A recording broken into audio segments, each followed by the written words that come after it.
Playing melty large red circle.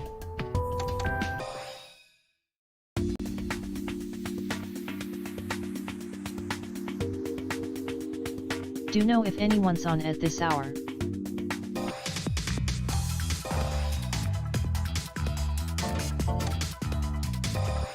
Select your character. 任せて。みんなやっつけちゃうから。任せて。みんなやっつけちゃうから。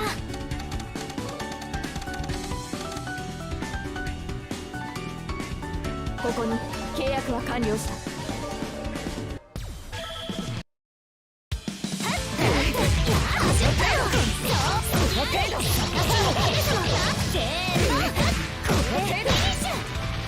やり返します。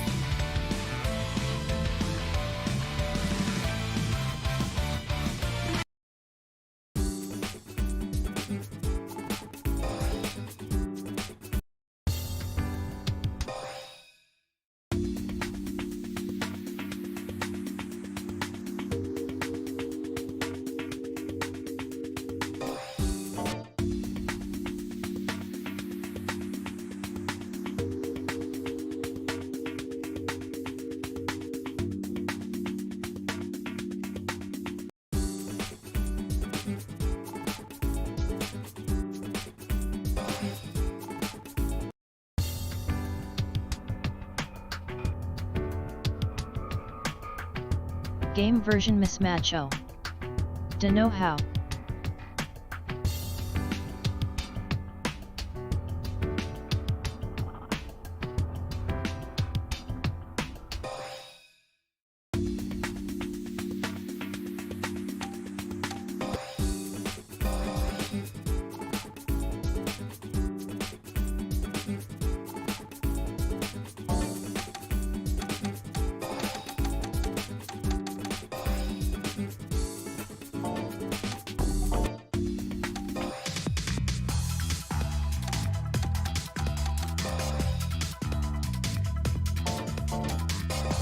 Select your character.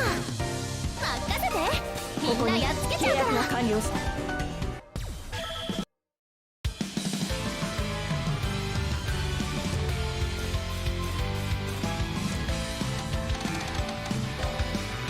いくわ。これでどうだ。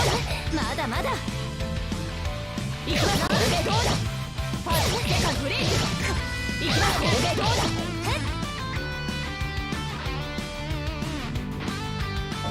それでファーストセカンドサードファーストセカンドサード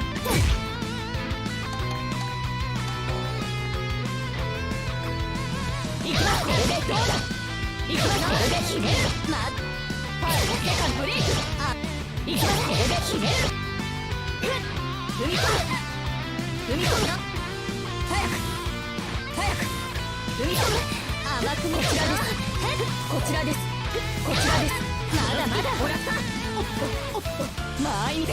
どうするどうする。勝負ってどうする。間合い見て。どうする。やったわね。間合い見て。まだまだ甘く見てた。ファイトのセカンドサード。いくわ。これで決める。ファイトのセカンドサード。まだまだファイトのセカンドセカンドブレイク。いくわ。これでどうだ。いくわ。これで決める。甘く見てた。いきます。いくわ。それからそれでセカンドブレイク。いきます。これで決める。おまけ。ファイトセカンドブレイク。おまけ。それでセカンドブレイク。それでセカンドブレイク。いくわ。これでいくわ。これでファイトセカンドファイトセカンドいくわ。これでいきます。これでそれでなんのそれでおまけいきます。これでやり返します。いきます。これでやり返します。はい。それで公式いくわ。これで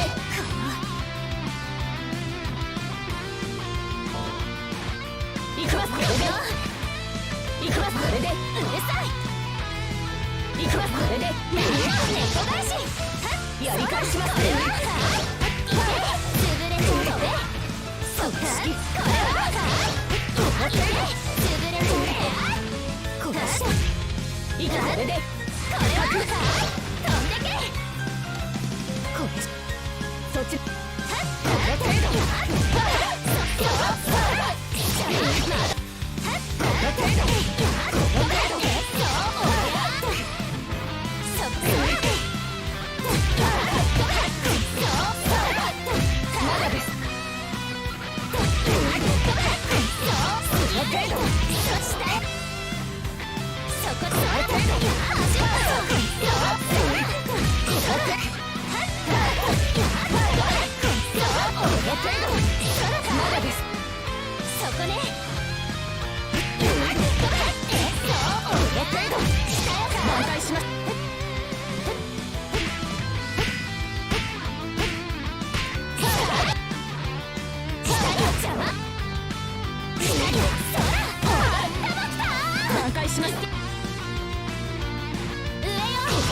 挽回します。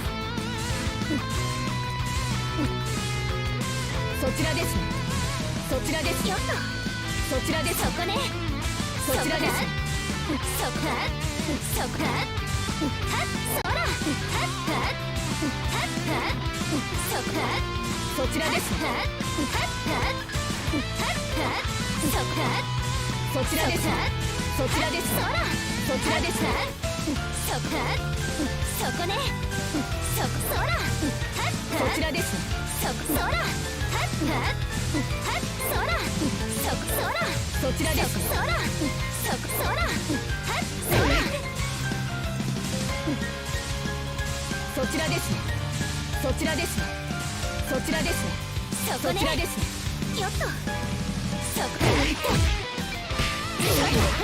んでけ潰れるおまけまだですよっとそこだここねやりかった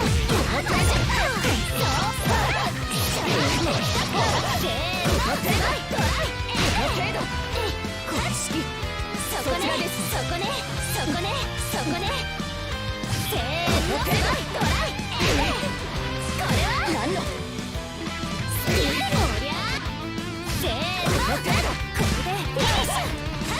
やりか挽回します。うるさいそれだよ潰れちゃう猫返し潰れちゃう猫返しなんだ潰れちゃえそこそらめちゃくちゃに壊して何のそこ見える挽回します。何の潰れちゃう猫返しせーのこれフィニッシュこれ式せーのこれフィニッシュこれ式逃がさないしたよここねトライそこねやりかそこ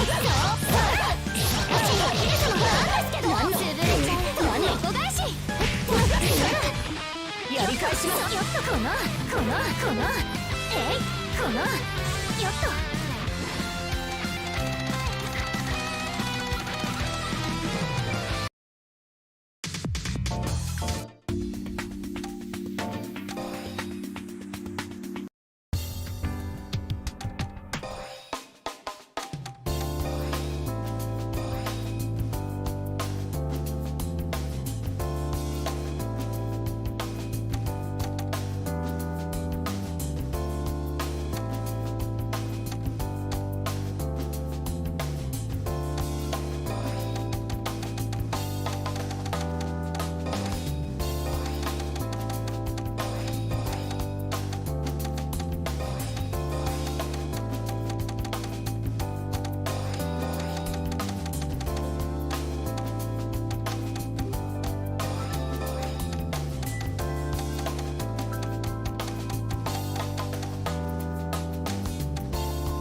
All you gotta do shove a dick in the vacuum cleaner.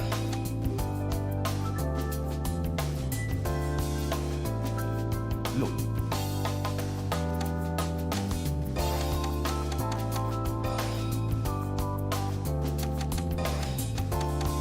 As kicking is secondary.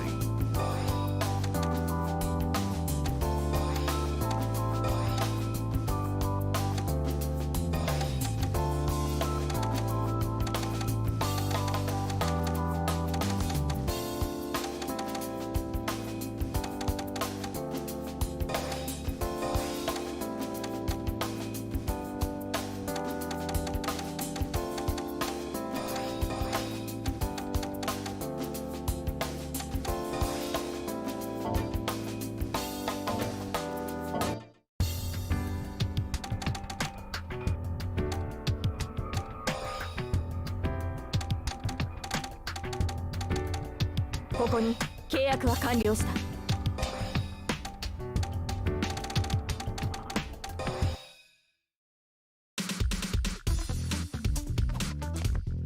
これなら届きます。これなら届きます。これなら届きます。甘く見た。まだまだ軟弱な。ええか。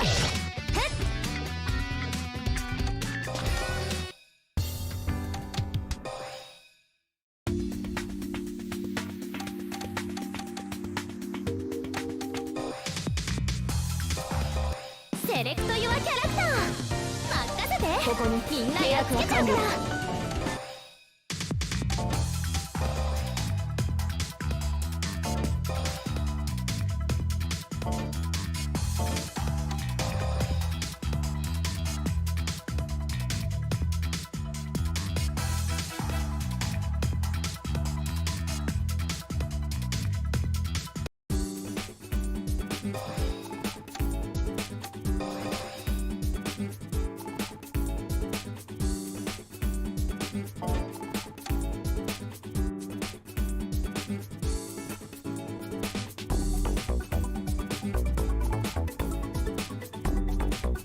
Nobody online as expected. Hee hee.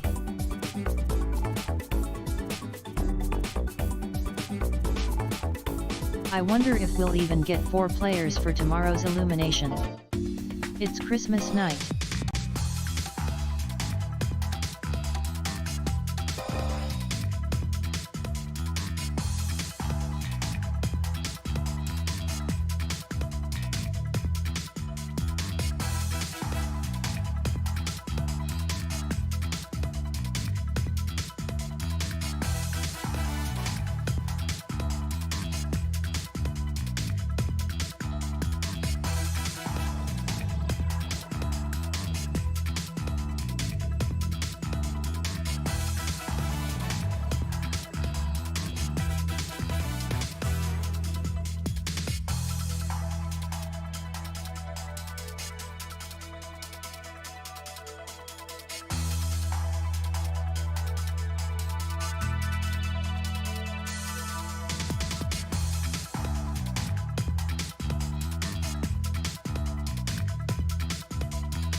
I think I'm not gonna run into anyone tonight.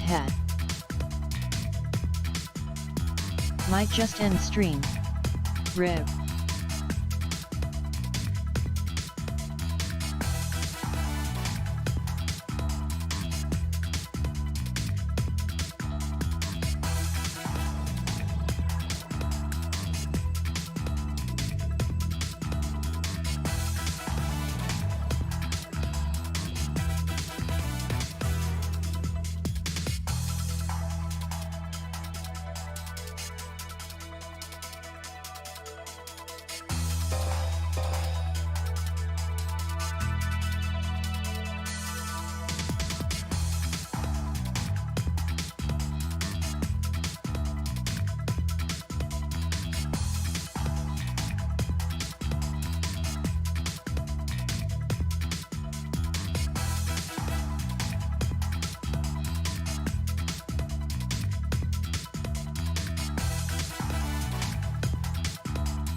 カブスはニュー Not チャ in レ you ンジャー don't look good, it's the law.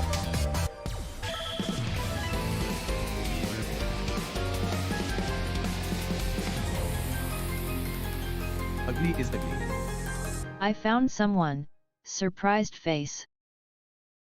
かかる火の粉ってやつ？うん、払う払う。人の目につかなければいいのですが。オープンユアマジックサーキット。ファイト。そら。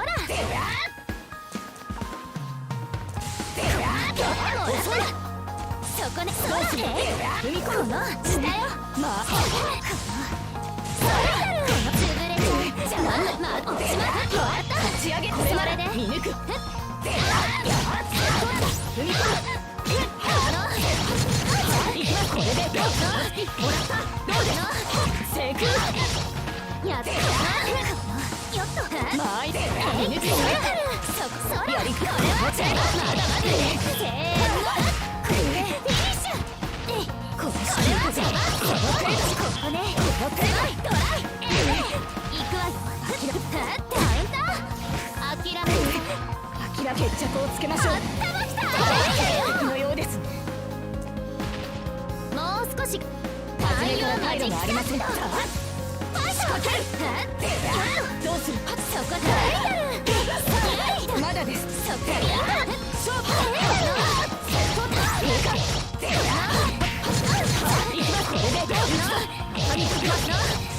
成功。やっどうする？そこ挽回します。これでカウンター分が潰れちゃう。猫返し下に飛んでけ。これじゃ我が退路をここ仕掛ける。まだまだそう捕まえた程度これ式でやった上か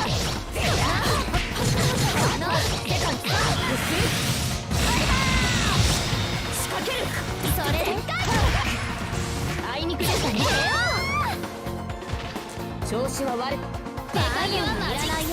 仕掛ける。ファイト。仕掛ける。勝負せ。甘く成功。やったわね。ナイス踏み込む。成功。まだまだ怒った。カウンター諦めます。やりか決着をつけました。カウンター。はまだまだ。さあ行きます。コップヘイル。程度。これ式が強い。強い。走った。難なく踏み込む。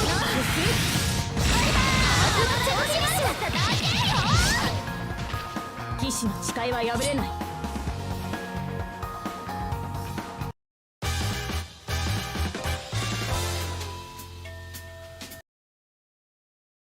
寄り道するつもりはないんだけど、人の目につかなければいいのですが。オープンユアマジック仕掛けろ。ファイト。そこで勝負。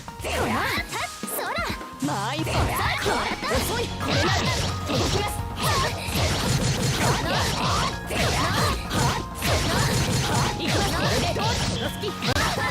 I hope everyone's dopamine receptors are sufficiently stimulated this night at Christmas Eve. あいにくでしたね。やった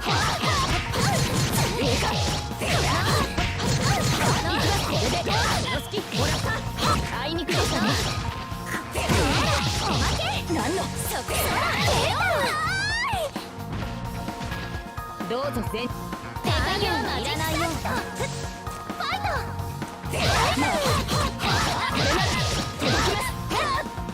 My receptors are hot because I ruined my keyboard sometimes. あいにくでしょ。やった怒った気分がどう？これ式まだまだしたよ。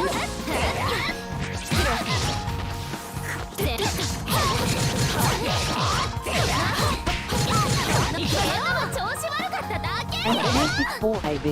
心地の良い試合でした。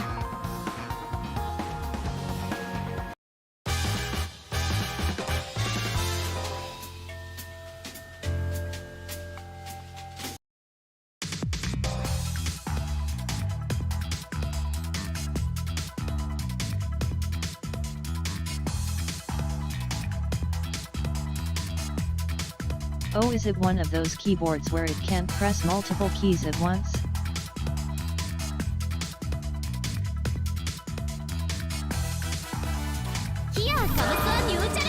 Like a non-mechanical one, I guess.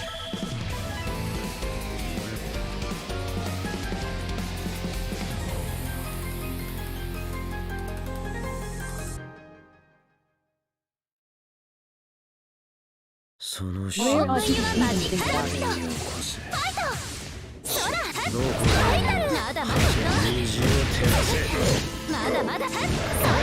Why not set this mechanical way and still use that?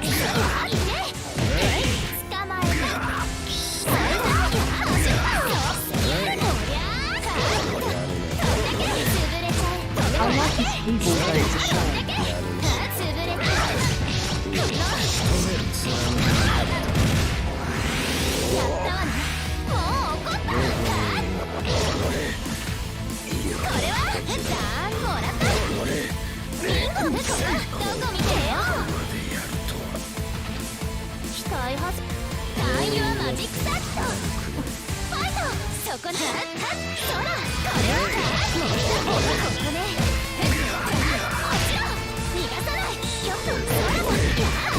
It's like a vision in pale black one with bright yellow keys and giant characters.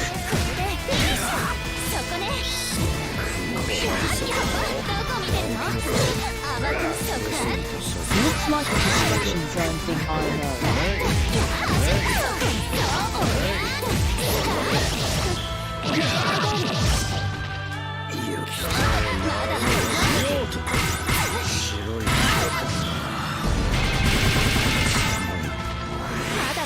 I won't be able to decide on a new one.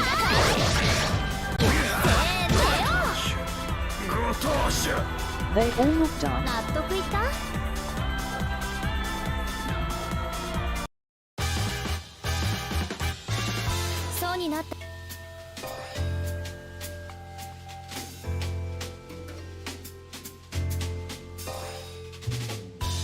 Nathan had the same problem for a while.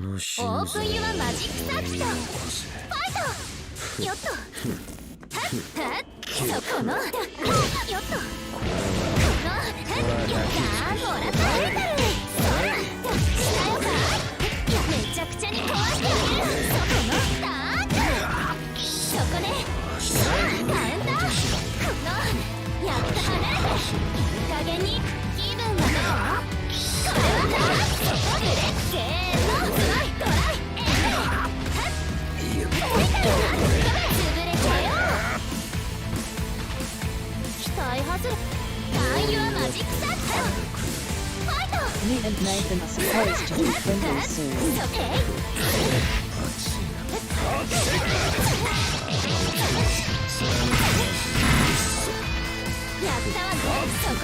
I'm just gonna get my laptop on my desk by my PC actually.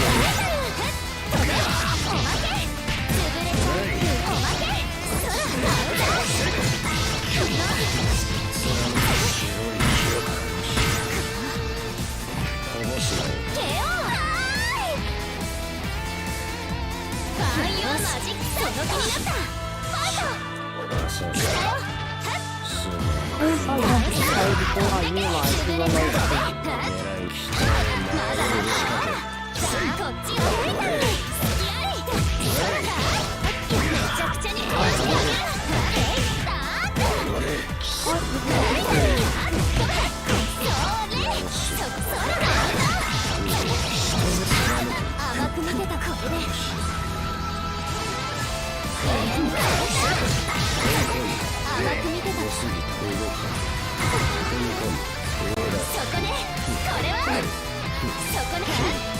I had a CHRE thing with Jamie and got a real lot better and got home and spent more.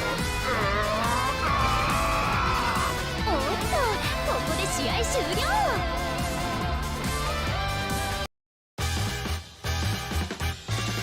そうになったばかり。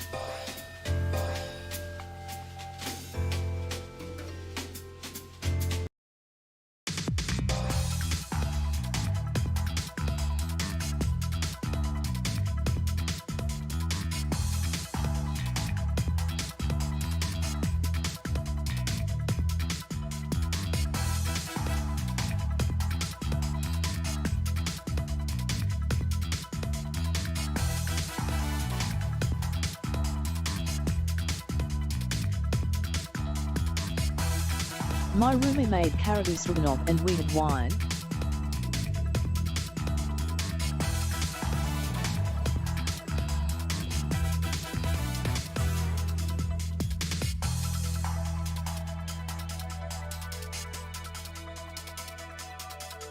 I decided to not go to the bar because it's probably going to be busy tonight.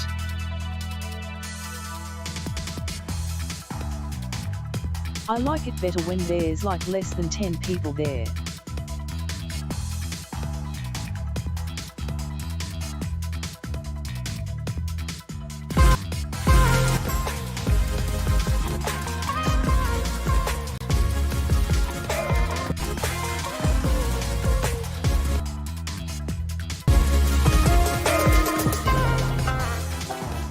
Hello, boys and girls, ladies and germs. This is Tim Ferriss. Welcome to another episode of The Tim Ferriss Show. My guest today is Eric Schmidt. Eric Schmidt, that's S-C-H-M-I-D-T, on Twitter at Eric Schmidt, is a technologist, entrepreneur, and philanthropist. He joined Google in 2001, helping the company grow from a Silicon Valley startup to a global technology leader. He served as Chief Executive Officer and Chairman from 2001 to 2011, and as Executive Chairman and Technical Advisor thereafter. Under his leadership, Google dramatically scaled its infrastructure and diversified its product offerings while maintaining a culture of innovation. In 2017, he co-founded Schmidt Futures, a philanthropic initiative that bets early on exceptional people making the world better. He serves as chair of the Broad Institute and formerly served as chair of the National Security Commission on Artificial Intelligence. He's the host of Reimagine with Eric Schmidt, a podcast exploring how society can build a brighter future after the COVID-19 pandemic. With co-authors Henry A. Kissinger and Daniel Huttenlocher, Eric has a new book out titled The Age of AI and Our Human Future. You can find him, again, on Twitter at Eric Schmidt and at ericschmidt.com. Eric, welcome back to the show. Thank you. I really look forward to this conversation. I have been looking forward to this, and I want to confess first and foremost that I have tremendous insecurity around my lack of clarity on AI. So I am really looking forward to digging into many facets. But before we get to that, I want to pick out Henry Kissinger. How did you come to collaborate with Henry Kissinger? About 12 years ago, I met him at a conference called Bilderberg. And my father worked for the Nixon administration when I was very young. And my father had Henry as his hero. He said he was the most brilliant, hardest working, and he was enigmatic because he has both a very favorable reputation, but also a very controversial reputation. So we chatted and he said, the only problem I have with Google is I think that you're going to destroy the world. And I thought, well, that's a challenge from Henry Kissinger. So we invited him to Google, where he gave a speech. And he confronted the employees directly on the manipulation that Google was doing, in his view, of the public discourse. And his criticisms were so apt, and the people enjoyed it so much that we struck up a friendship. And although we're politically very different, with very different backgrounds, I've come to learn that working with someone this brilliant at any age is phenomenal. But when your co-author is 98, it's a special treat. I looked up the age. I'm glad you mentioned it. 98. To what do you attribute him remaining cognitively sharp into his late 90s? Is that just good hardware out of the box? Is there more to it? He works harder than a 40-year-old. I can tell you that he gets up in the morning and he works all day. He has dinner with his wife and his family, and then he works at night. And he keeps up that pace 7 days a week at 98. I am convinced that the secret to longevity is being a workaholic. And the reason I say that is that Henry Kissinger, at the age of 90, knew nothing about the digital world, although he had a lot of opinions about it. But he has mastered the digital world and artificial intelligence with the alacrity and the speed of people who are just getting into it now. That's unique to him. That's a gift. And that's why his analysis of our world is so incredibly interesting to me. All right, we're going to spend a little more time on Henry because I must scratch this itch. So you are very good at systematizing, thinking from first principles, whether it's systematizing innovation or hiring, thinking of things at scale. There's a method to, not the madness, but the outcomes. Was Henry's ability to learn so quickly based on some approach that he has to first principles or a framework of any type that you've seen exhibited in him that he applies to new domains? There have been some studies about the age at which you are your most productive professionally. And as you know, in math and science, brilliance tends to show up young, in their 20s. They tend to get early awards. Historians, however, seem to get better with age. Maybe it's the accumulation of perspective and the accumulation of reasoning and the depth of wisdom that is represented by increasing age. And so Dr. Kissinger has both the benefit of being a brilliant historian and also having changed history and lived in the moment. And today, he spends a great deal of his time with people talking to him about current affairs and judging them with his historical principles in mind. It is from that basis of insight that when he looked at AI, he said, this is a very much bigger thing than people think it is. And I said to him, why? No, I honestly didn't know. And he said, because we're discussing artificial intelligence as though it's a technology. This is like the beginning of the Renaissance. And I said, tell me about the Renaissance. What else do you say to a historian who's famous?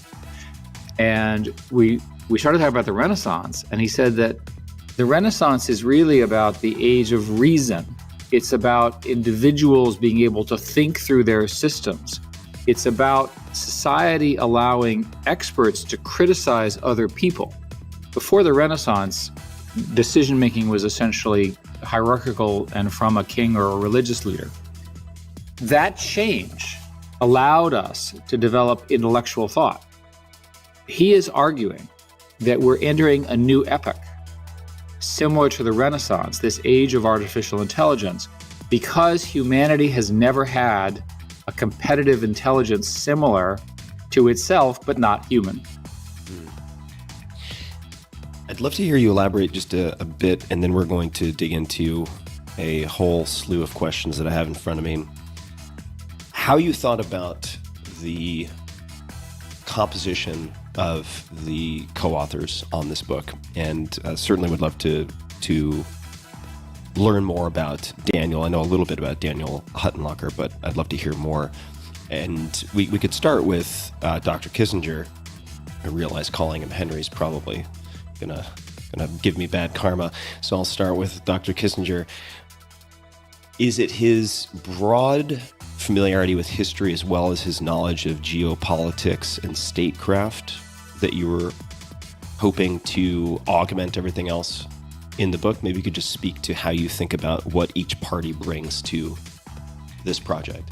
In our collaboration, the book suggestion was actually from Dr. Kissinger. And what he basically said is that we have an opportunity to architect the questions that need to get answered in the next 10, 20, 30 years.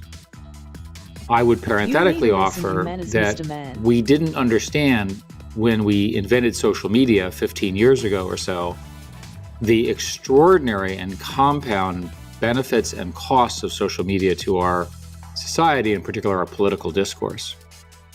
So armed with that knowledge that the tech industry had invented a tool that outstripped the governance of it, at least initially and maybe for a long time, Dr. Kissinger said, this is an opportunity to ask the right questions. We recruited Dan Huttenlocher, who is the dean of MIT Computer Science, partly because he's a good friend and partly because he's such a good scientist. He will make sure that our claims are accurate. And Dan worked very hard to get the path of AI correct. Many of the books about artificial intelligence are speculative. but I'm not aware of any book that has both the geopolitical, social, and historical context, but also has the technology correct. Just to look at the opposite of speculative from a first-hand perspective, could you tell a story or two about what you've seen or experienced firsthand with AI? Well, you use AI today whenever you use Google Search, Google Ads, spelling correction, Google Translate. The story on AI that's not really well understood is that in the 1960s and 70s, when I started, AI was going to happen within a decade. And my friends who were AI obsessed got their PhDs in this area, and then everything stopped. It stopped working. And there was a period of about 20 years, which is known as the AI winter, where the systems didn't work. And then a series of mathematicians in the 80s and 90s invented what is today known as deep learning. I'll spare you the technical details. The important thing about this deep learning is it allows the manipulation of patterns at scale that allowed these algorithms to work. And the big breakthrough was in 2011 with a process called ImageNet, where there was a contest to see if computers could see better than humans. And today, computers can see better than humans. Their vision is literally better. And I didn't realize at the time how important sight was for everything. A car should be driven by a computer.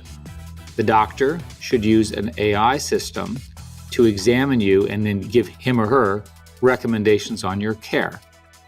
I'd much rather have the computer look at my skin rash or my retina in my eye, because we now know from many, many tests that humans make observational mistakes, even the best, but computers, when properly trained, don't.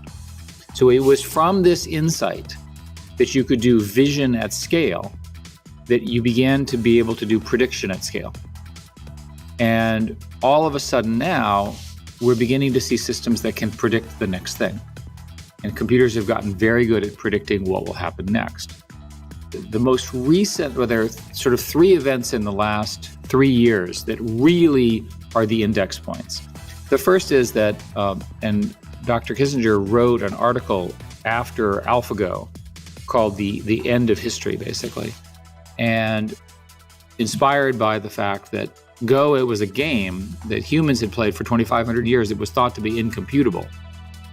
Not only did a computer solve the game, but it beat the top humans both in Korea and China. I know because I was physically there, computer against human, and it was great fun. But in that process, the computer invented some new moves and strategies that had not been known to humans for 2,500 years. Now that's a big deal. The next thing that happened was that at MIT, a set of synthetic biologists and computer scientists did a very complicated trick involving going through 100 million different compounds and figuring out which compounds would create a reaction for antibiotic use. And they came up with, using this technique, a new drug that could not be foreseen. It's called Halicin, and it appears to be the next broad-scale antibiotic. We haven't had one in roughly 40 years. The third thing that happened was that a group called OpenAI built what are now called universal models, where they read everything they could find on the web into something called GPT-3. This is called basically a transformer. And what happens is that these generative models can generate things. So all of a sudden, we have a computer that can speak what it knows. And these models are interesting because you train them and you don't know what they know. And furthermore, they can't tell you. You have to ask them. So it's like a teenager. And many people think that these universal models are going to profoundly change our understanding of language and thought, because they only get better with scale. So we've now got 4 or 5 companies, a couple big ones, a couple startups, that are building what are called trillion parameter models. These trillion parameter models cost $100 million or so to make.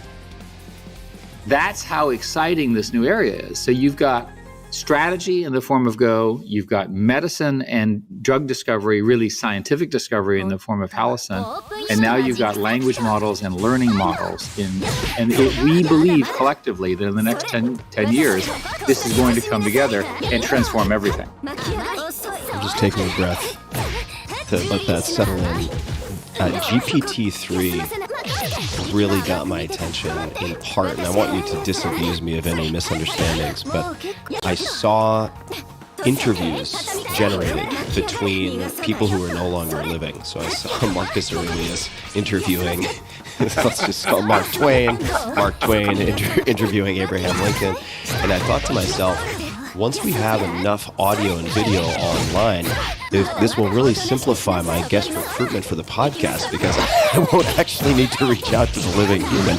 It'll be great. I won't have to keep banging on the door of Oprah or anyone else. I'll just be able to generate an interview. It'll save me recording time too. But you say that in jest, but we're busy building that. Right. And so let me just be clear how the Tim Ferriss show would work.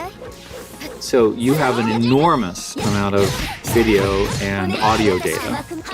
So there's enough to learn to build a Tim Ferriss question and answering thing, where you would have not only your tone and the fun that you represent, but it would also represent the sum of your insight. So it would say, I was speaking with so-and-so, right? And he or she said this, what do you think?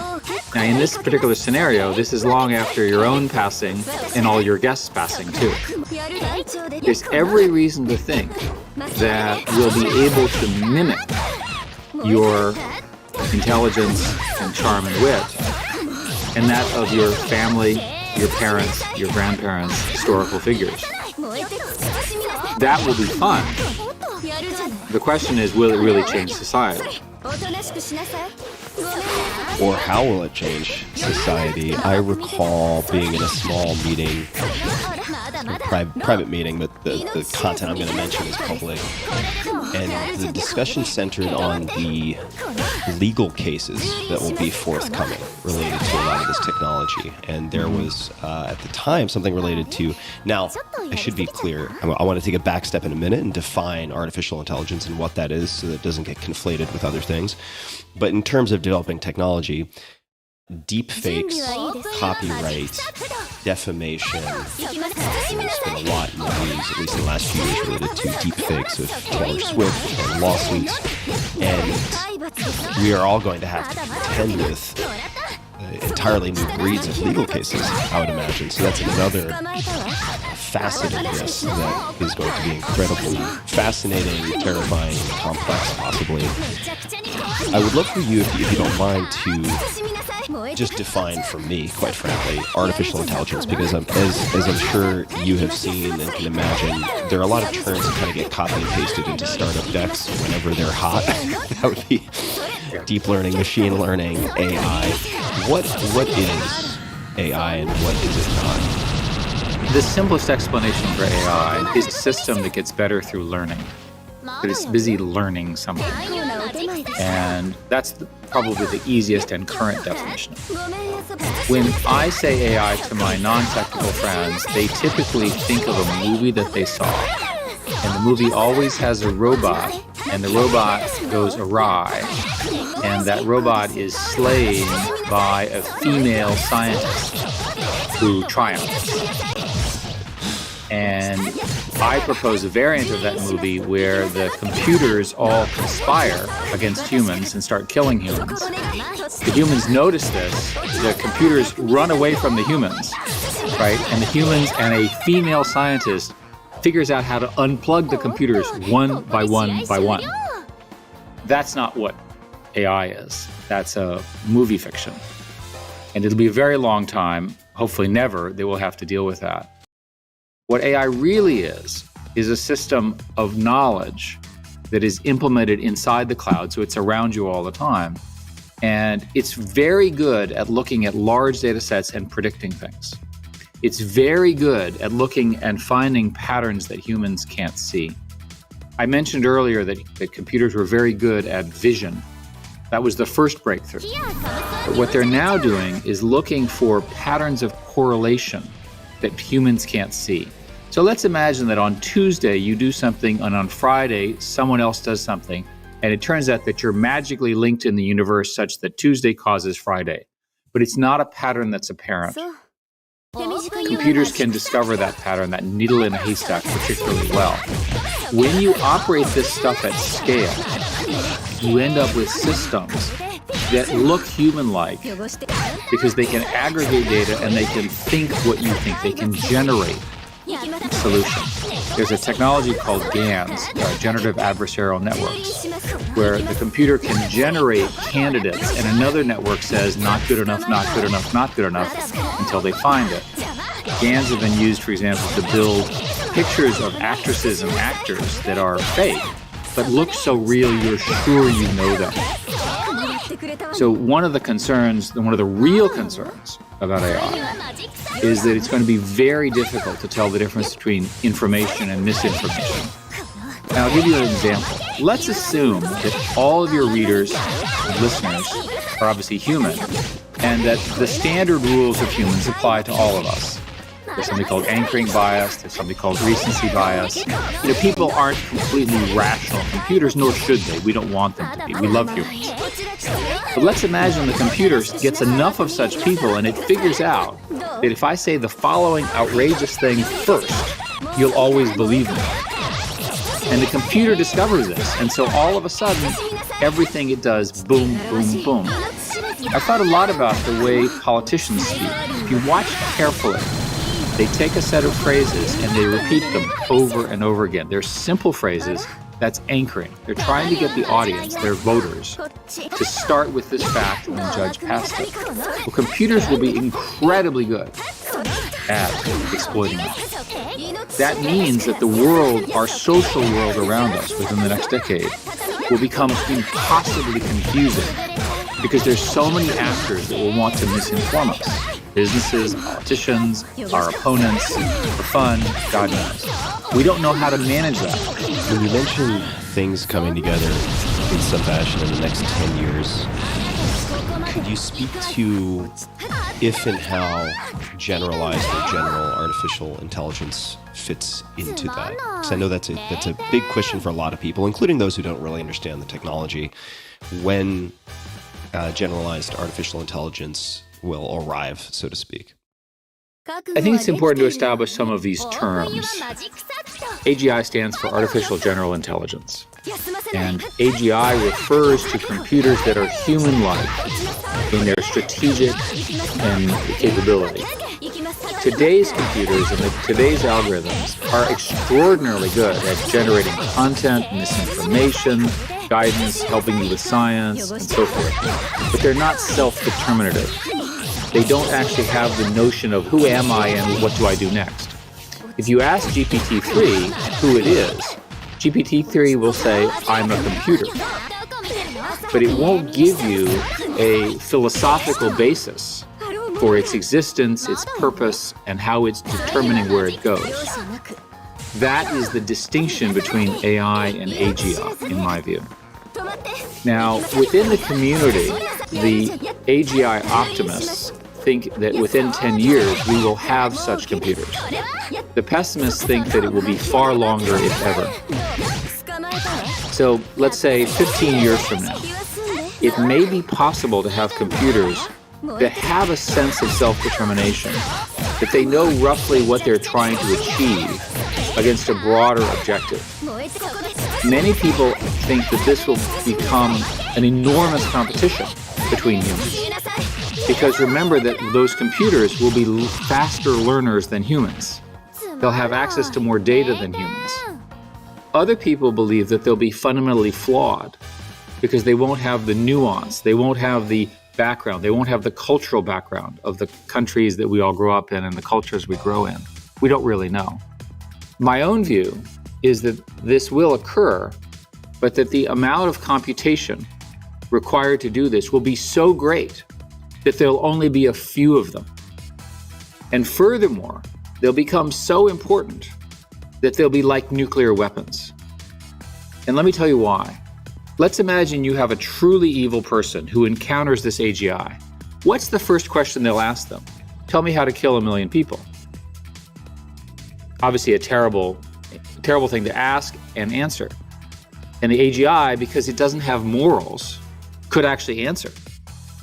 It could actually say, well, do this, this, this, and this. And furthermore, it could articulate something that's not generally known because it knows everything. So I think a fair reading of these AGIs is that they're going in the most extreme form. They're going to be so powerful that they're going to have to be protected. We don't want them broadly used. They're going to have to be used in specialized scenarios. Now, such an intelligence will be enormously valuable for drug discovery, material science, climate change, making the world more efficient, making people more educated. And imagine with an AGI, you could say, tell me how to teach 1 million children English better. And you could figure that out. Because it could, in its own thinking, to the degree it's thinking, it could look at all the patterns, figure out how to do it, and you could actually ask it to write the program. The beginning of this is today, there are companies that are offering tools which will help you write code. They don't know what code you're trying to write, but once you start, it can fill in a bunch of it for you. That's the beginning of this phenomenon. In the extreme case, there are scientists and basically science fiction around the future that could use something called the singularity, which is the point where the computer evolution is so much faster than humans. Now that's speculation. When you talk to people in my world, most people think the singularity will occur 20 years from whenever you ask them that question. So that would say 2041. Where do you fall, if I may ask your personal opinion, assuming, and this is a big assumption, that there are people on the techno-optimist and pessimist side who are very technically sophisticated, what is your current best guess or intuitive feel, however you want to answer it, on the arrival of something we would consider AGI? The top scientists, the greatest inventors in this area, collectively believe that we need 1 or 2 more breakthroughs to get to volition, to get to consciousness in the way that humans do it. When you wake up in the morning, you have so many choices of how to spend your time. How do you choose? Right? How do you handle unplanned situations and all of that? Most people believe that the computers that I'm talking about will become enormously valuable parts. My physicist friend, I said to him, what would you like the computer to do? And he says, it's really simple. There are so much physics being written about now that I don't have time to read it all. And I want the physics assistant to go and read everything, figure out what disagrees with each other, suggest things for me to think about while I'm sleeping. The biologists have similar questions. People who are philosophers want new insights. Read everything. Help me think through this. I believe that in the next decade, that would be the primary achievement in AI. And that is extraordinary because it means, for example, that we can answer questions in physics, math, medicine, and so forth that have been unanswerable. We've not been able to understand the behavior of subatomic particles. We can do it now. Enormous breakthroughs. But that's not the same thing as real human intelligence. I think it's going to take another breakthrough or two. I know this is maybe trying to look into the crystal ball with too much intensity, but could you elaborate on, well, if those breakthroughs are known, what they are, or like what problems are that need to be solved? Are they known problems? There are people who are working really hard on the question of gold. And the computer systems have knowledge that they cannot explain, which we can think of as intuition. So the system gets trained and it knows things, but if you ask it why it knows it can't tell you. That's intuition. So the question here is, how much more computational power and scenario planning do you have to do to look at all the different choices that you have every day There are people who believe that it's perhaps 100 times more computing power. And computing power goes up, it doubles every 2 to 3 years right now. And so that gives you a sense that within 15 years, it's possible to imagine that amount of computing power required to do this. And the reason we use computing power is, one, we don't have a better metric, but also because the computer doesn't think the way humans do. The computer looks at scenarios and eliminates them. It says, well, what if this, and what if this, and what if this? And the computer itself is eliminating this choice, this choice, this choice, this choice, and finally settles on a good choice. So many people believe that the compounding of knowledge will take what we say a couple of orders of more magnitude, which is why these computers are likely, at least initially, to be few, extremely expensive, and very, very large. Does the 15-year most likely be hypothetical time horizon it could still be in the air. factor in, and this is me getting into very slippery territory since I'm non-technical, I'll add but you does for it now. does that factor in the potential applications of quantum computing? For at least 20 years, people have been focusing on this notion of a different kind of computer called a quantum computer.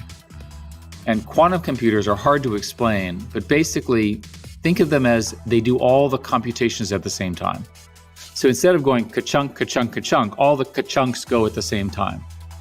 And the term quantum supremacy means that everything occurs at once, rather than taking the computer time to go through each of the mathematical calculations. The reason that this is of such great interest is that one of the core aspects of security in the computer age is the difference between multiplication and division. And with quantum LOL, computers, nice. you could break all of the codes and all of the secrets and all of the keys and all of that we all use every day. So a lot of people think that national security groups are busy working hard to do that. The consensus Good in the present. industry is that we Smiley are face. 8 to 10 years away from that. And the way they get there is that It'll be back the eventually. current quantum computers have an error rate because of it's not perfect when they operate. They're essentially mimicking a natural process digitally.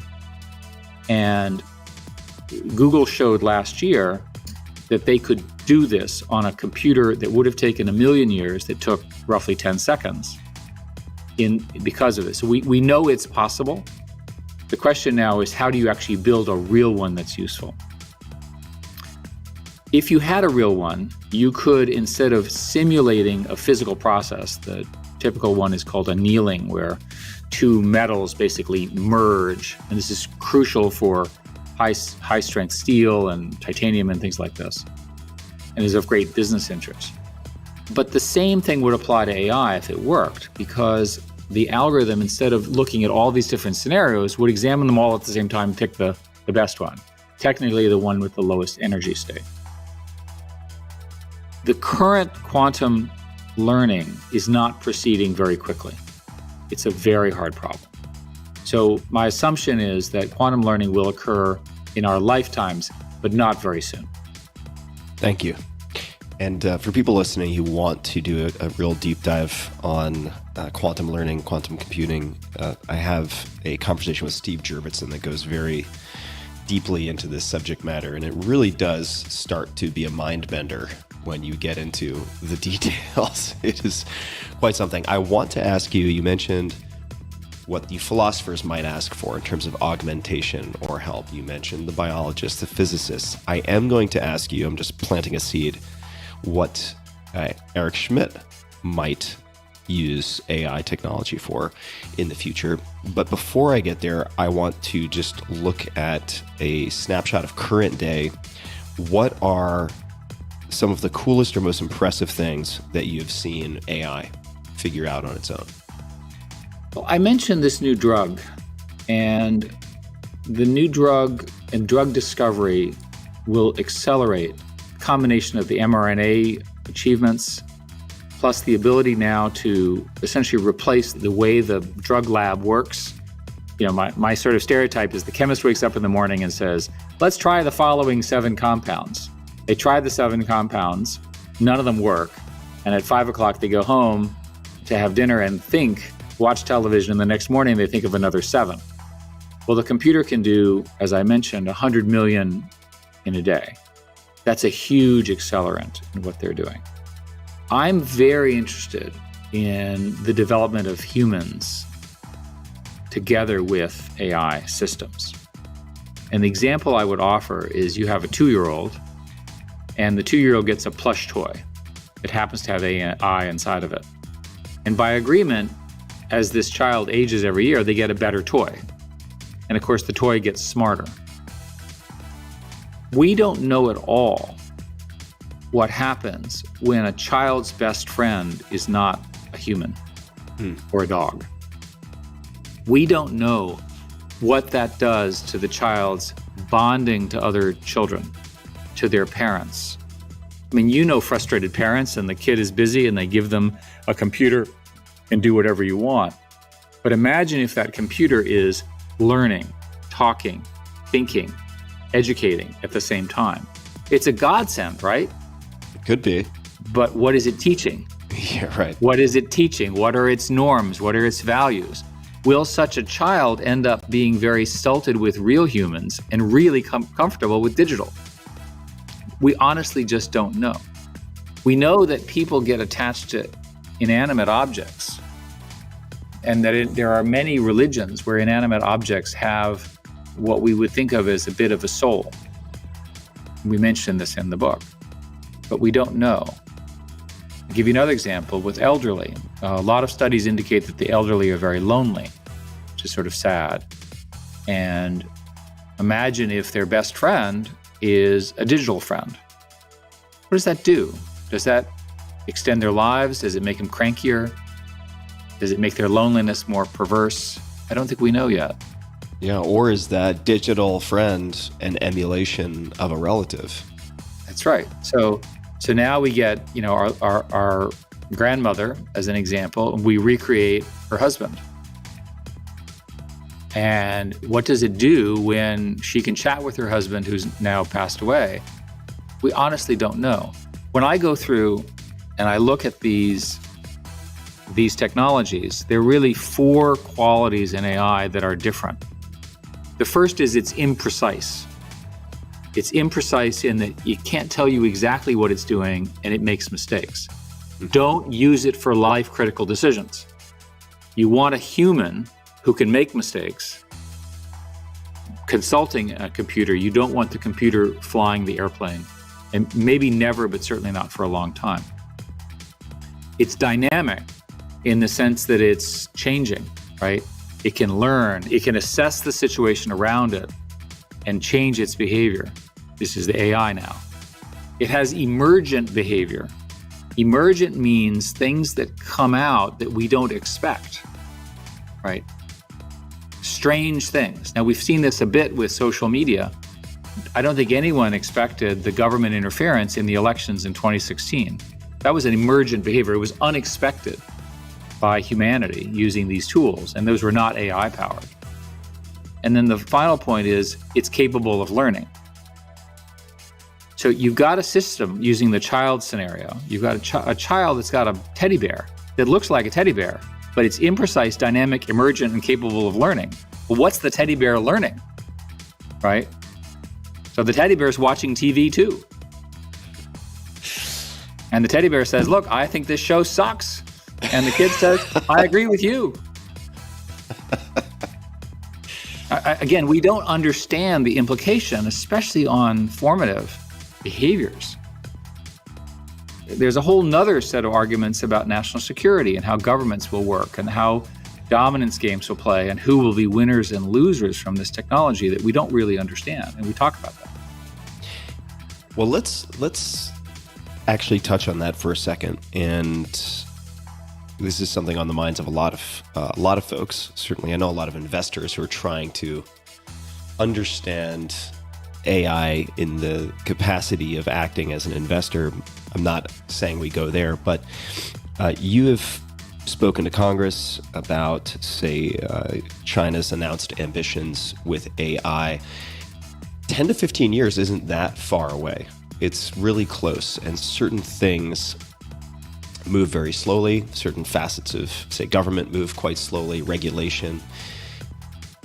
What types of corners are most important to look around? And I'd love to hear you speak a little bit more about the geopolitical components.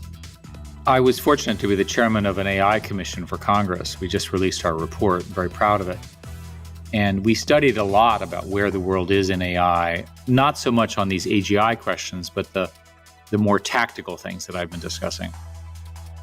We concluded that the United States is slightly ahead of China in these areas, that China has a national program to focus on this. They're pouring literally billions and billions of dollar equivalents into this. They generate 4 times more engineers as we do just because of population size. And they're extremely focused on dominance of AI by 2030, which is soon. In our report, we speak a great deal about what the government needs to do to help. It starts with more research, access to more data, making sure our values are represented so we don't end up with systems that have prejudice and so forth and violate both our laws as well as our morals. We talk about partnerships and all of this kind of stuff. The reason this is so important is that pretty much every national security issue will be tainted or controlled by AI in the future. If you think about cyber attacks, the most obvious war scenario in the future is the following. North Korea decides to attack the United States. It begins its attack. China decides this is a bad idea and blocks the attack. America's defenses are awake, alert. America announces a counterattack which stops this. The entire war that I just described took about 10 milliseconds. Give you another example. In the military, there's a presumption of human control, which is very important. I was part of a team that wrote some of the AI ethics that are now used by the US military, which I obviously strongly support. And they say we want the principle of human control, human authorization. So let me give you an example.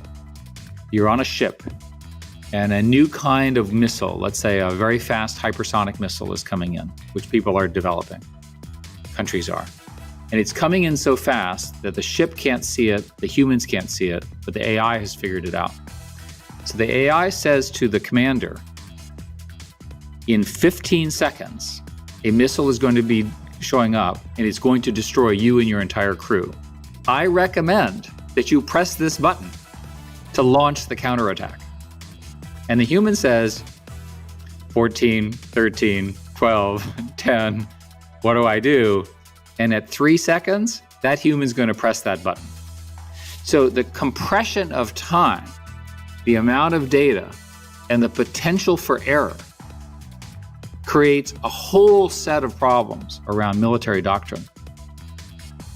Now, everything that we live in today, deterrence, all of the other things that all of us are familiar with, great power competition, are concepts that were invented over the last 100 years ago. And Dr. Kissinger actually invented much of the containment strategy in the 50s and 60s before he was in government, as part of a team that sort of invented all this work. So I asked him, what does this look like now? How would you address this now? And his answer is, let's get an equivalent team of people and try to figure these things out. Containment, for example, doesn't work. Containment is about keeping another country from getting something, because these algorithms and this software is pervasive. It leaks, and it leaks through ideas and through discovery, not just from criminal leaking. It's not like Los Alamos, where you could keep a secret. So the way to maintain competitive dominance, that is national security, is to invest in these areas, both in terms of data and algorithms, and to be excellent, but also to begin some kind of dialogue about what the limitations of automatic war are. So another example, and I'll make one up now. So the scenario I described of the 10 millisecond war. So let's say that China, in this case, develops an AGI ahead of everyone else.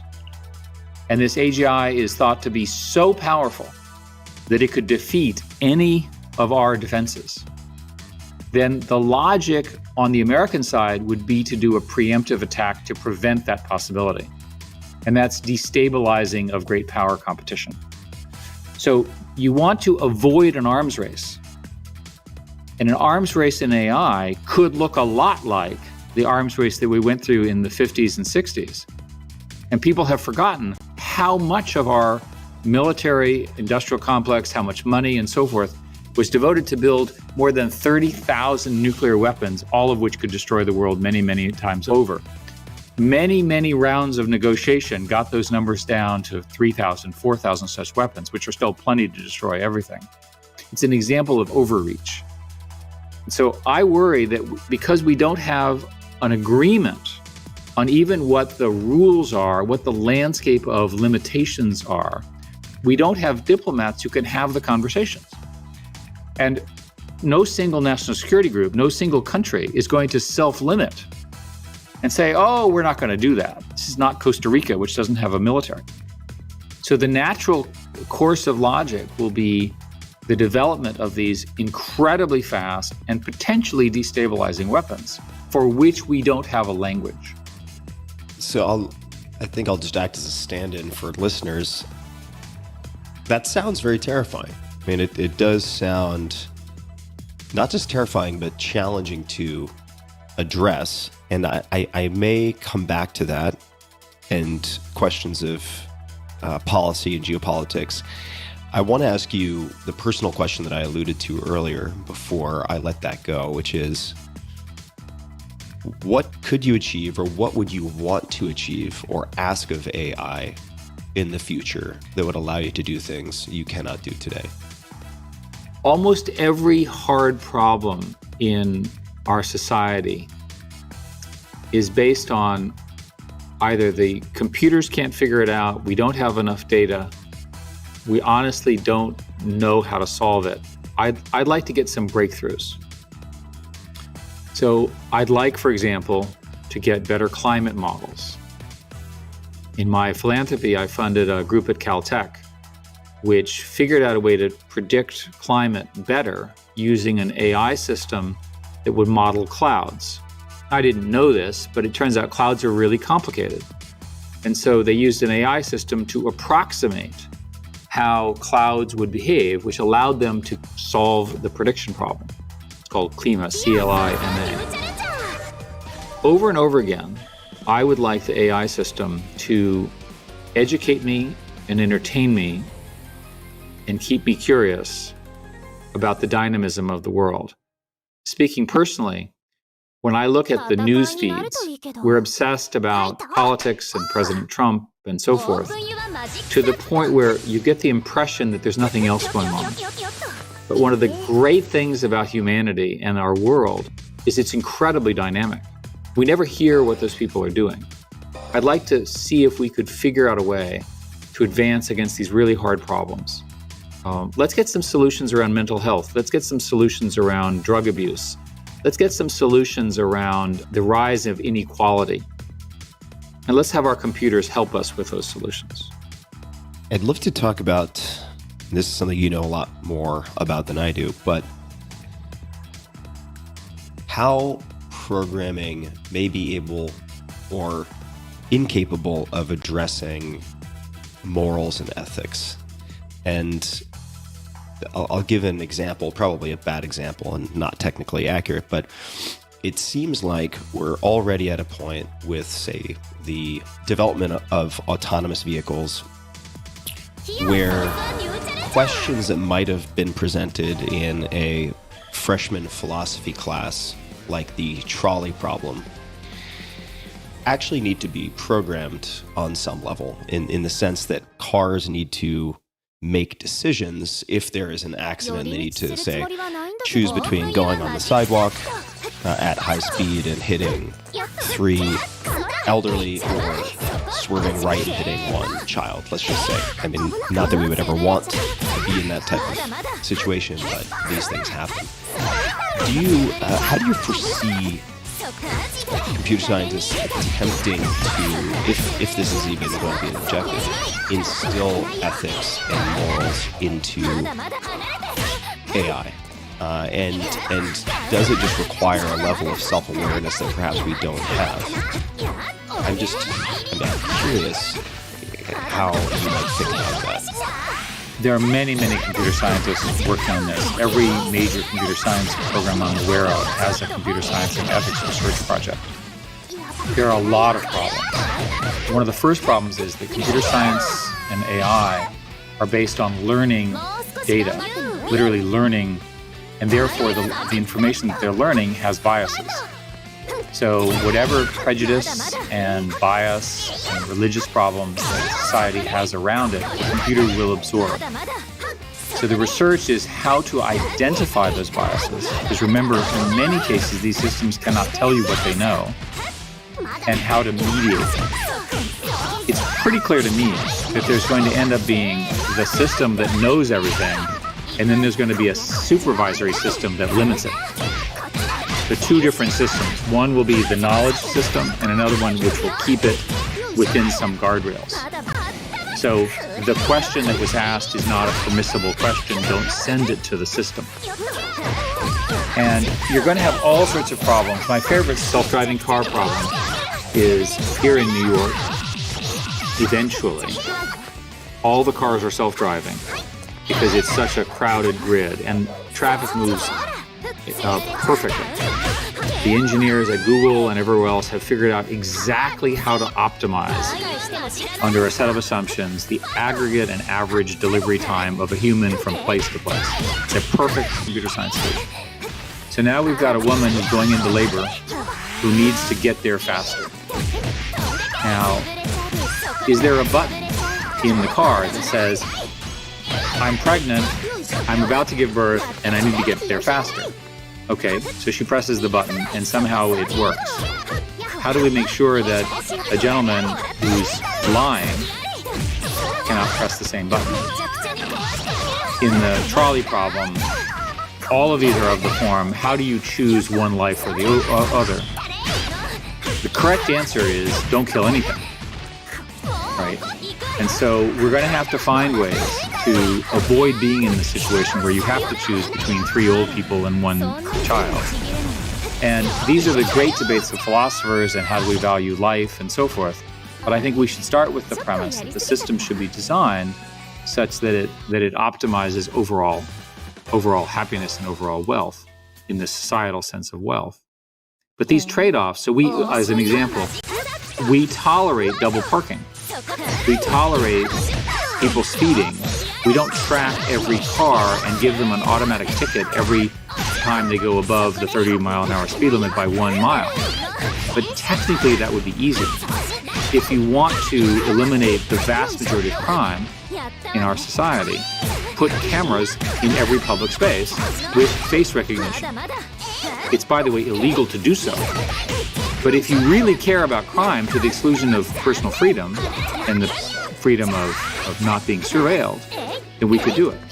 So the technology gives you these choices, and those are not choices that computer scientists should make. Those are choices for society. I use the surveillance cameras as an example to say that in Britain, they're very widely accepted. When you're in Britain on a street, you're on camera. In the United States, it's partial. Sometimes you are, sometimes you're not.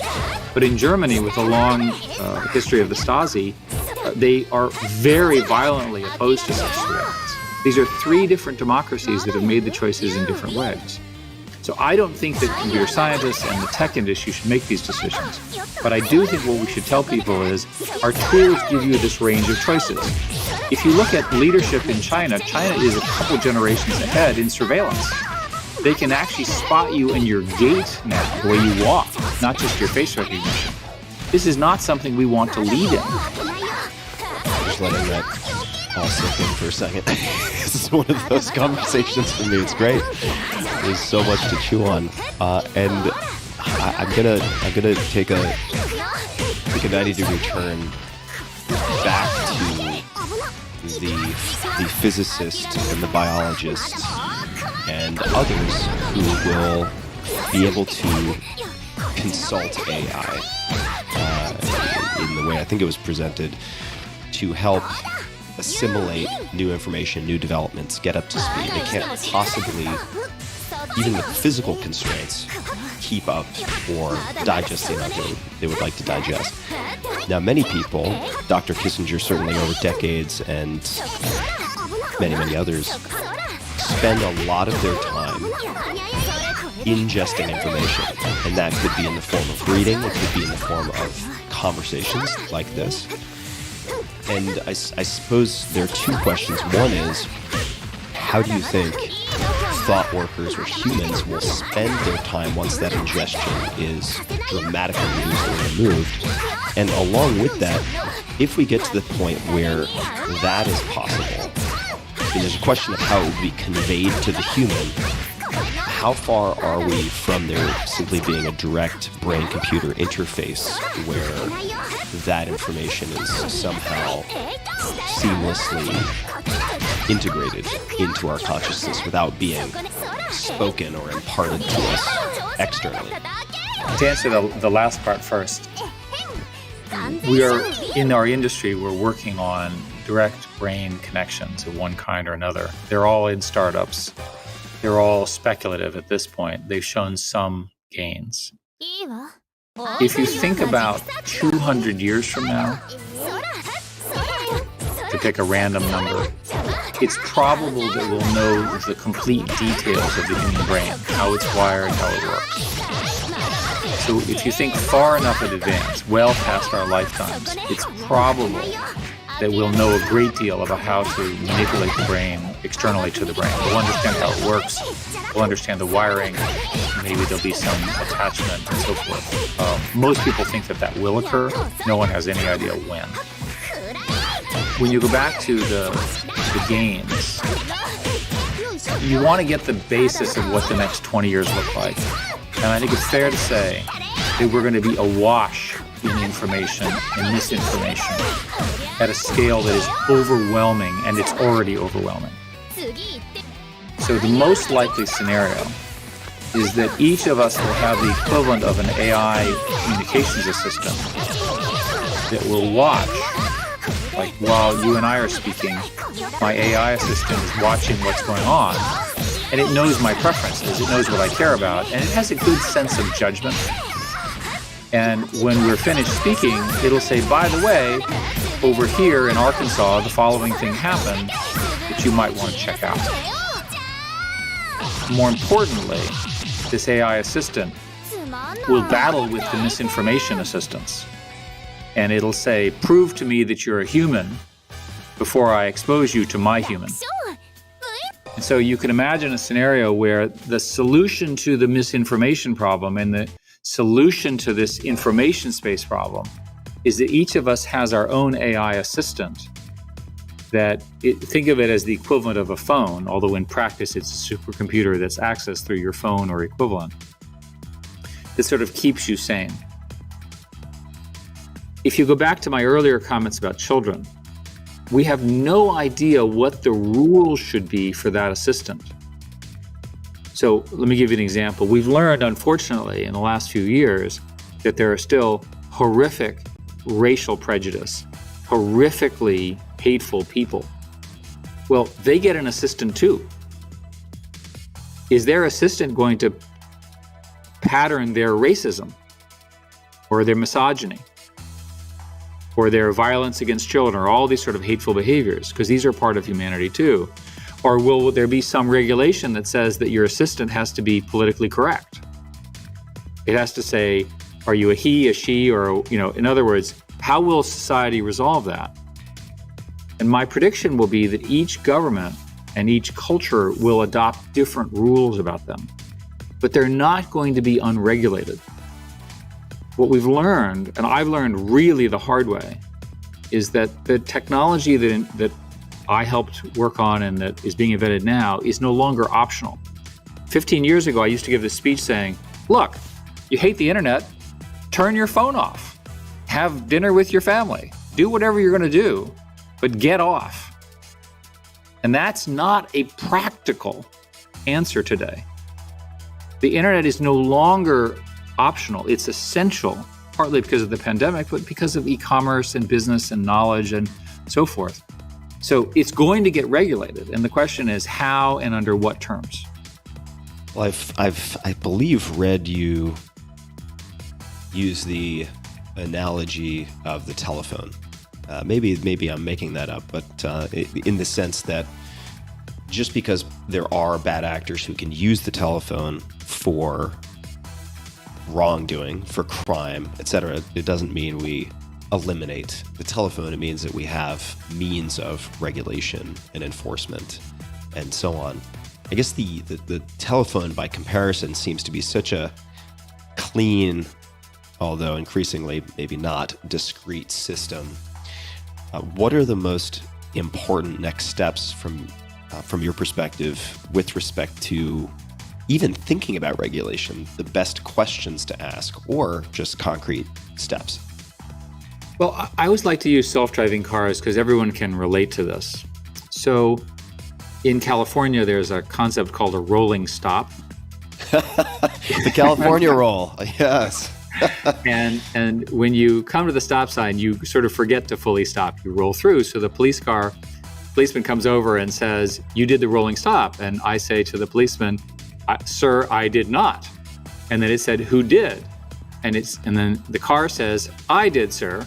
And the policeman says, "Why?" And the car says, "I don't know." Okay? Very frustrating for the police officer. Yeah, so who gets the ticket? So your choices are the human, the car itself, the manufacturer of the car, or the data that the car was trained with. Right? So that's the debate to have. I'll give you another example. I feel very strongly in favor of free speech for humans, but I don't feel very strongly for amplification by computers. And so what we're seeing now is we're seeing humans who have wacky, false, conspiratorial ideas, what have you, get picked up and amplified in these systems that drives everyone crazy because we can't tell the difference between a genuine social movement and concern versus a single crazy person who has an amplified idea that seems plausible but is basically false. We have no way of falsifying such things. That's something that's got to get sorted out. We can't live in an information space that is so full of misinformation and manipulation that we can't get through the day. When we go back in the book to talk about the Renaissance, we say this is a new epoch because in addition to this misinformation that we've been speaking about, we also have never had a situation in our human experience where there was an intelligence that was similar to ours but not the same, that was non-human. And so imagine a situation where these intelligences exist and they can be consulted. Well, who gets to consult them? What happens to their answers? So for example, if it's an oracle, do you have a rule that every answer from the oracle is published to the world? Because it's presumably beneficial. But what if it's a private question or a secret? What if it's being used in national security? Again, these are questions that we have not resolved. So what we say is, these are really hard questions. What happens when the AI perceives aspects of reality that humans do not? That it sees a connection. There are physicists who talk about new universes and new worlds. And you can imagine a situation where there's some thing that we as humans cannot conceive of because of our limited intelligence, but the computer detects it, and then we say, oh my God. In math, there's a long story about an object that lives in a two-dimensional world. And the third dimension appears, but if you're in a two-dimensional world, you never see the third dimension, so you're always confused. So what if this AI can find a dimensionality of the world that we as humans, not a single one of us, can understand? And we're now confused. We don't know how to handle that. What happens, another example is, Dr. Kissinger believes that, I'll paraphrase, when something is not understandable by humans, they will perceive it as an act of God, or they will resist it. And you can imagine a situation where you end up with nativists who decide that this world that I'm describing is so impossibly unpleasant that they turn it all off and they go to the equivalent of the woods of Pennsylvania and they say, leave me alone. And you have other people who learn to drive it and manipulate it for good and evil. That you'll have a choice. And then one final scenario to think about goes like this. Let's say you're older, the kids are grown, and it's time for you to take a break from the world. So you put on headphones and VR glasses. And in those VR glasses and headphones, you have a life of you as a much younger person, a much more beautiful, handsome, wealthier, stronger, whatever, with the friends that you remember of the time recreated, even though they may have passed away. That might be a more fun life for you every day than the life that you have in this scenario. What happens when we lose people? I call that crossing to the other side. When they wake up in the morning, they just want to be over there. That will happen too. It strikes me that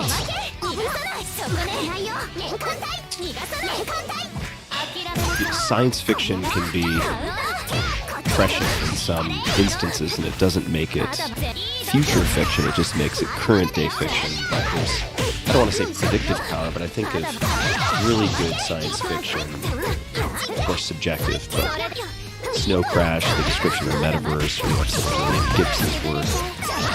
I'm just curious, do you or have you read science fiction much yourself? Well, Neuromancer is particularly good.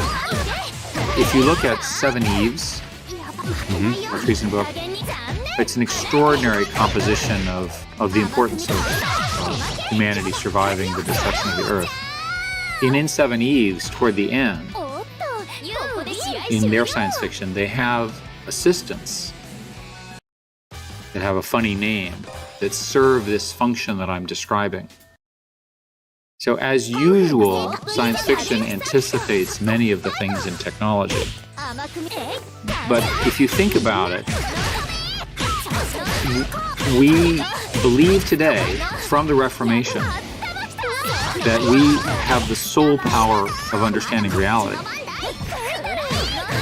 But at some point, that's not going to be true. When that happens, what will our self-conception look like? How will we conceive of ourselves? How will we organize ourselves? How will we value ourselves? Right? Well, let me ask you some follow-up questions on this word reality and perception, because it makes me think, this conversation makes me think of, I may be getting the full name wrong, so I'll correct it in the show notes if I do, but I believe his name is Donald Hoffman, who is a cognitive scientist, also computer scientist at UC Irvine. And there's a book that's called, I believe, Case Against Reality, and also a TED Talk. And really the general exploration focuses on how easy it is to prove and demonstrate that we are optimized for very few things. Right? Reproduction, principle among them, and that what we perceive is not some objective reality. And that if you were a mantis shrimp, for instance, you would see things very differently. They have these incredible optic systems, and so on and so forth. What does the word reality mean to you, and how do you think personally that might change once we are deeper into the era of well-developed AI? 50 years ago, reality was television and normal life. Today, reality is this online world that is constantly demanding attention, constantly full of stressors of one kind or another, constantly demanding your engagement, because that's the way it's built. The engagement is around monetization, spreading information and misinformation, and so forth. Everyone I know is being driven crazy by the explosion of that. So I think that in the next decade, the explosion will continue, and the solutions will need to to be developed because more and more the digital world becomes the real world. And an example that I used, which is, for example, you can see it in the movie Ready Player One, where people cross over and they spend most of their time in a virtual world, is true for many, many teenagers. And there's every reason to believe in the next 10 or 20 years, those worlds will become extraordinarily sophisticated. So in a contest where, I'll give you a simple example. At Google, because there was so much going on, we developed a pattern where people would be in meetings, but they would also be doing their email at the same time. And we became very good at doing two things at once. And this was a cultural norm. But I had to put in a rule that when you had outsiders in the room, you couldn't do this, because it was seen as so incredibly rude, which it is. But it was a cultural norm that we adopted and invented and worked well. So you can see that the addiction cycle, and our world is largely now locked into addiction cycles, whether it's drug-related or whether it's technology-related or it's attention-related. I mean, again, humans are like this. I am very, very concerned that we will lose perspective on what reality really is. Humans are not built for the kind of stressors that occur every day. We just aren't organized. We're organized around, the campfire and the lion and that sort of thing, which didn't occur at warp speed. And so I'm assuming that this pressure on human development, this sort of craziness, this constant anxiety, will lead to more neuroses, more paranoia, not less. And that people will then have to figure out a way, just in the same way that parents are trying to keep their kids offline some of the time, because kids are online from the moment they wake up to the moment they go to sleep. Kids want them to go play ball for an hour, I'm taking your phone away. We're going to have to do the same thing for adults. What rules or constraints do you have for yourself around social media or other types of digital stimuli? But one of my friends said that he stopped watching television because he reads all his news online. And I thought, okay, well, that's a reasonable time trade-off. Of course, you're changing one stressor for another. But that says, I only have time for one. I've chosen the online world. And so I think the first question is there's limited time. And then the second thing is, you've got to have some rules. So for me, I'm online all the time, but I try to turn it off during dinner. I can usually get it done for about an hour. So the question is, when you go without it for a while, I'll give you another example. In 2012, a group of us went to North Korea. We went from Beijing. And this was at a time it was legal to do so as an American. And we left our phones in the Beijing airport in a trusted person. And we sat in the lounge as the plane was about to take us to Pyongyang without our phones. And it's the strangest feeling. And by the time we got there and got settled in the hotel as a group of maybe 10, we started talking to each other, which we would never have done. And within 3 days, we were best friends. The moment we got back to Beijing and got our phones, we were on them. We lost all context of what we were doing, and we were back in the city. So there's going to be some, in the same sense that people go to spa vacations, there's going to be some equivalent of a spa vacation from your devices. I'm wondering what type of agency humans will be able to harness to position themselves competitively in the world of AI. It brings up so many questions, such as the AI assistant. Will there be tiered assistants, and will the well-off be able to afford better assistants? I mean, certainly the better off have different types of access now that help them to separate signal from noise better than the majority. So that would probably continue to be the case. Do you think and there's no right answer here, by the way, for me, do you think there's anything uniquely human that ultimately we will be able to find value in a world of AGI, for instance? A lot of people are speculating that the eventual future is a much richer world where people are largely idle, and that the units of production are so efficient, this is food production, buildings, and so forth, that everyone can live like a millionaire, which means they don't have to work. And a lot of people would prefer not to work. Many of the jobs they find not that interesting, and they have hobbies that are more interesting to them, and so forth. It's possible that will be true. It's also possible that that world is dystopian, because humans need meaning. So I think the answer to your question has a lot to do with whether the systems produce more meaning for humans or less meaning. If the computer replaces me, that's less meaning. If the computer augments me, it's more meaning. And I'll say very clearly that this is true at every level of society. So there will be a small number of countries. The US will be one, China will be another, there will be others, which will be the leaders in these technologies. And because the way network platforms work, those leaders will get far ahead of the other countries. So there is going to be a division between the AI-enabled powerhouse countries and the following countries who are using it but not inventing it. That divide will lead to enormous societal and economic changes, which we don't fully understand. Put another way, if you don't have a leading university in your country that's doing this kind of stuff, you're going to be left out. At the human level, some people will be comfortable in this new and very, very curiosity-driven, very interesting age, but an awful lot of people will feel displaced. Will they be less motivated or more motivated? Another example.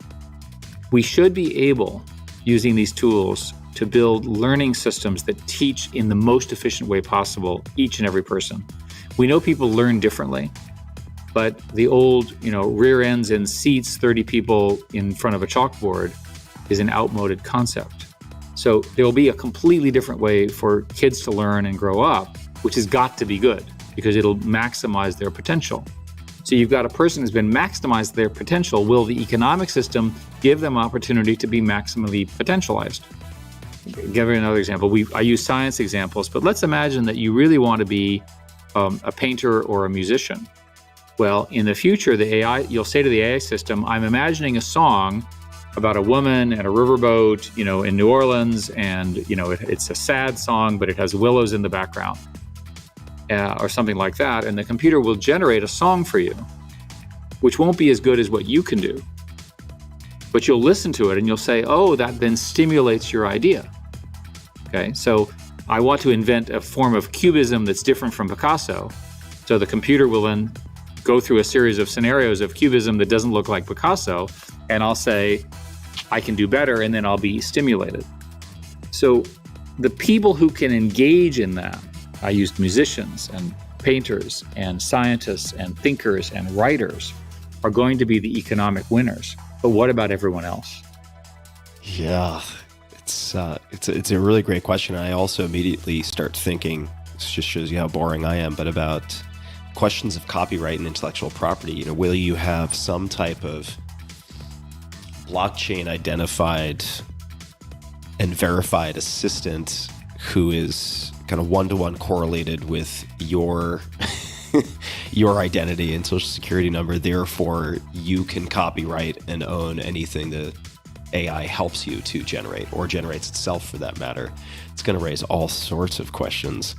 Yeah, I think we should build that company immediately, you and I. Let's found it right now. The use of blockchain to do authentication is going to be central in this world, because otherwise, where do you know the source? Who invented this? How did it actually happen? Yeah. Well, we should talk about it. We're going to need source authentication very, very much in this. I was looking back at my notes from our last conversation. We covered a lot of ground. I recommend everyone also listen to the last conversation because we went so deeply into your background, your history, the trajectory, different mentors. It was a great conversation. I really enjoyed it. And we spoke a lot about Bill Joy. And when, in the notes at least, if I'm remembering correctly, once he became a venture capitalist, he would read research papers, figure out who the best authors or participants were, and then call them and ask, what's the most interesting thing in your field? Mm-hmm. And I would love to hear any examples of startups, bigger companies, academics, particular teams at universities, any one or any groups that stand out to you as doing very, very interesting things in the sphere of AI. Well, there are two well-known examples in AGI. One is called Deepmind, which is in the UK. It's owned by Google. I've been heavily involved with them. And another one is OpenAI, which is the inventor of GPT-3, which has a big partnership with Microsoft. Those two are probably the largest focuses in these new areas, so-called reinforcement learning, so-called generative learning. And there are a couple of other labs. There's a series of university projects. I've been funding AI applied science in the leading universities. And the AI science goes something like this. The physicists know how something works, but our computers can't calculate it. It's too complicated a calculation, but they can make an approximation. So often in science, a AI system is used to approximate something good enough so that we can understand how the system works. The most obvious area where this will play out will be in biology. Another friend of mine said that math is to physics what AI will be to biology. You needed math to understand how physics worked. You'll need AI to understand how biology works because it's so incredibly complicated. We still don't understand how to model a cell.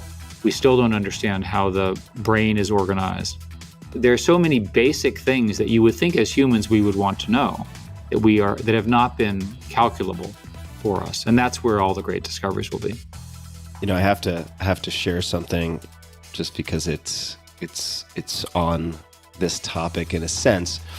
I have a set of papers from the late Richard Feynman on which he drew the Krebs cycle.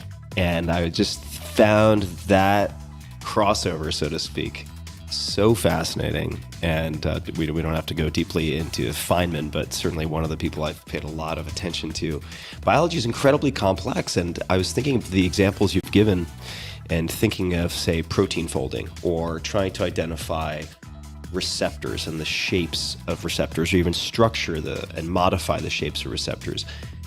The process, as you've already said, is so incredibly labor intensive, and we've tried all sorts of things to try to pick up the slack using idle computers in a distributed fashion. But once you have AI as a player on the field, I mean, that it could change things so fundamentally, as you mentioned with that one example. I think Hallison was the example that you mentioned.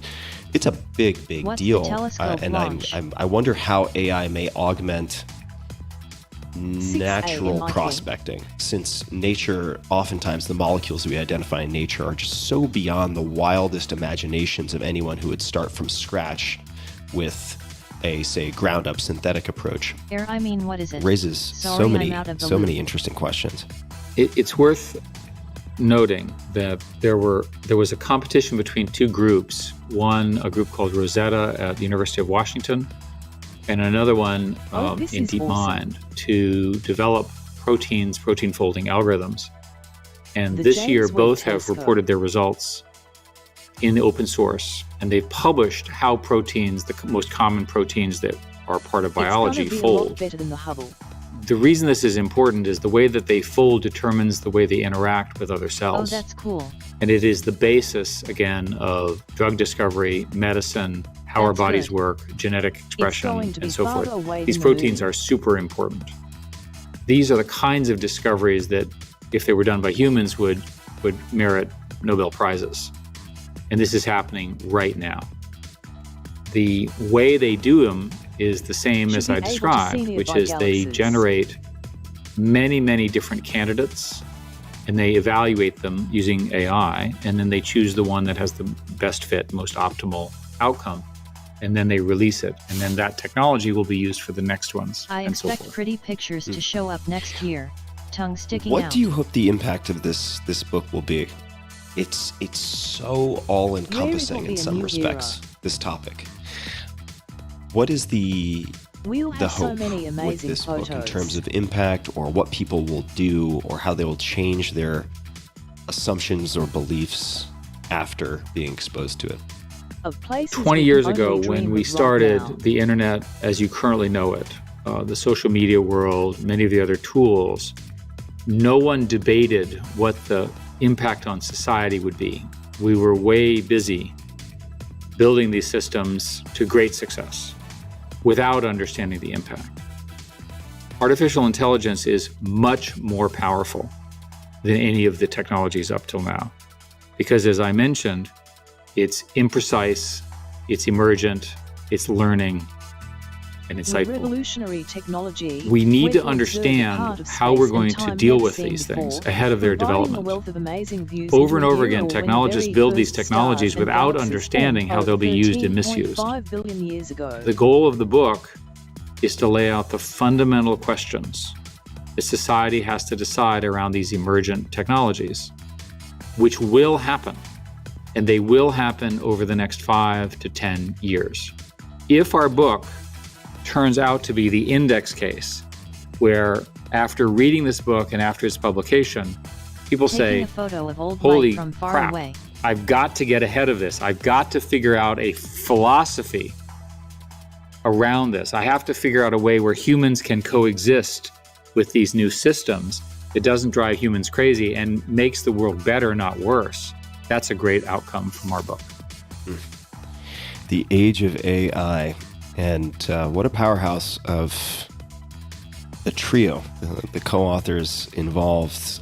It's tremendously important, and I'm thrilled that we've had a chance to deep dive into so many facets of this subject that has been of great interest to me, but has come along with great insecurity because I come at it from a lay perspective. Before we go, I must ask, how has it been to start your own podcast? I enjoyed it. It turns out to be harder than I thought because I actually had to prepare and I had to get context and so forth. It has had enough of an impact that I will continue. Reimagine with Eric Schmidt. You're an excellent conversationalist. I'm continually impressed. I don't need to do much. That's the key to good interviewing, is pick your subject. That's right. It's all about the subject, though. It's a dual process. But I think it's worth thinking about in terms of what you and I do.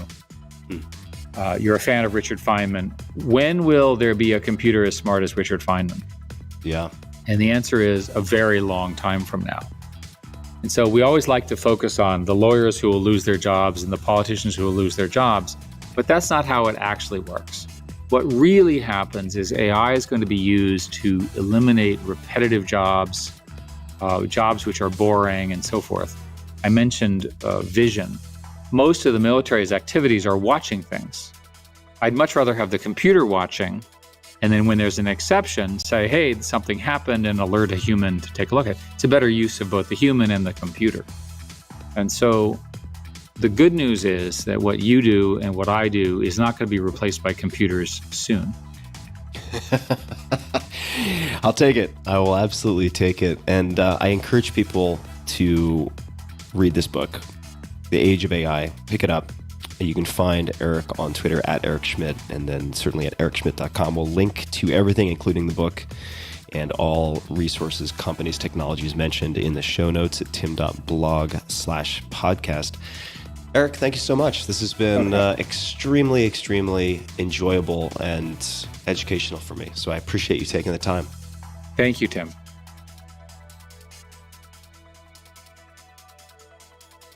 Been used, for example, to build pictures of actresses and actors that are fake, but look so real you're sure you know them. So one of the real concerns about AI is that it's going to be very difficult to tell the difference between information and misinformation. And I'll give you an example. Let's assume that all of your readers and listeners are obviously human, and that the standard rules of humans apply to all of us. There's something called anchoring bias. There's something called recency bias. People aren't completely rational computers, nor should they. We don't want them to be. We love humans. But let's imagine the computer gets enough of such people and it figures out that if I say the following outrageous thing first, you'll always believe me. And the computer discovers this. And so all of a sudden, everything it does, boom, boom, boom. I've thought a lot about the way politicians speak. If you watch carefully, they take a set of phrases and they repeat them over and over again. They're simple phrases. That's anchoring. They're trying to get the audience, their voters, to start with this fact and then judge past it. Well, computers will be incredibly good at exploiting that. That means that the world, our social world around us within the next decade, will become impossibly confusing because there's so many actors that will want to misinform us. Businesses, politicians, our opponents, for fun, God knows. We don't know how to manage that. When you mention things coming together in some fashion in the next 10 years, could you speak to if and how generalized or general artificial intelligence fits into that? Because I know that's a big question for a lot of people, including those who don't really understand the technology. When generalized artificial intelligence will arrive, so to speak? I think it's important to establish some of these terms. AGI stands for Artificial General Intelligence. And AGI refers to computers that are human-like in their strategic and capability. Today's computers and today's algorithms are extraordinarily good at generating content, misinformation, guidance, helping you with science, and so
ヒアカブスはニューチャレンジャー。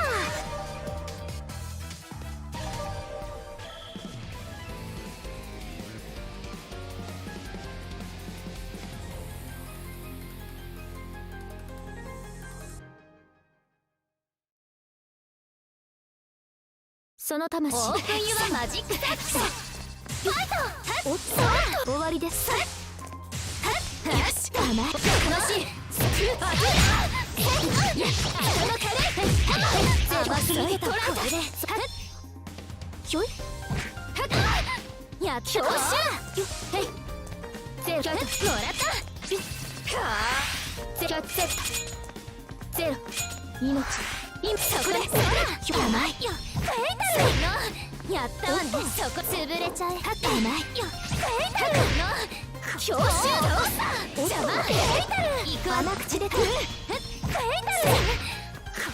うるさい終わりでしたよセットそこようやこの潰れちゃえせーのこれでフィニッシュ全開不覚でした。おっとそれから倒れなさい。あらそんな倒れなさい。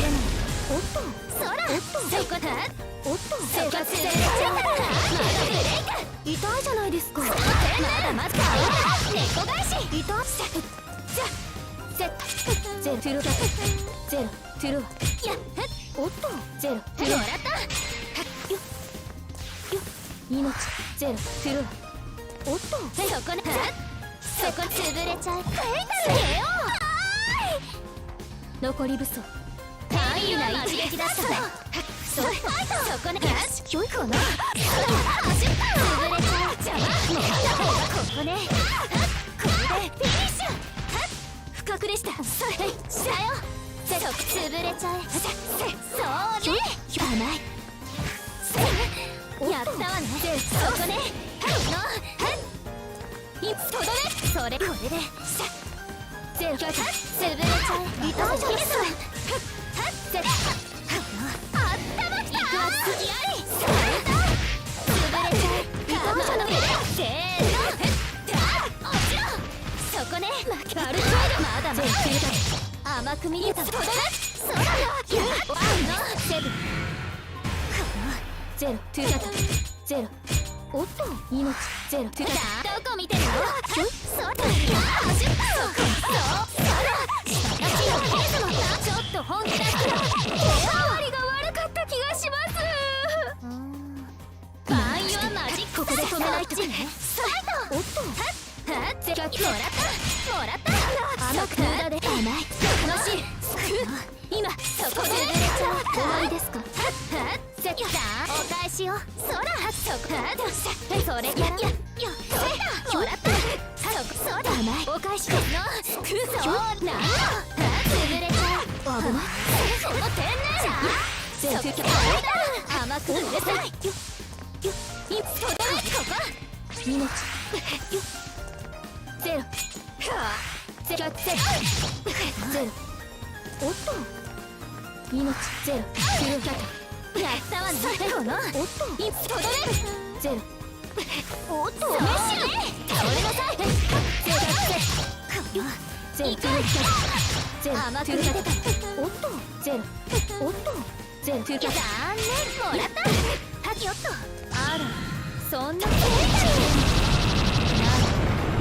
たはここまで行くわ不覚でしたあったまきたおっととどめゼロよっとゼロトゥーどこ見てるのそこようやくようやくまだ痛いじゃんそこ甘く踊りなさいスクー頭調子がしちゃっただけよなんとか倒しきりましたか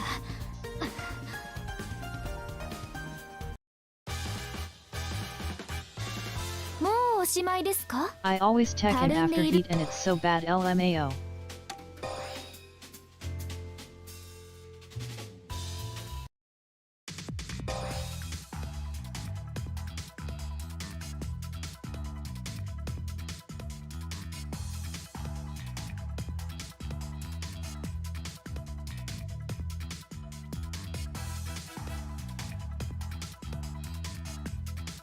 Also I need to go into 214x after 2c5c.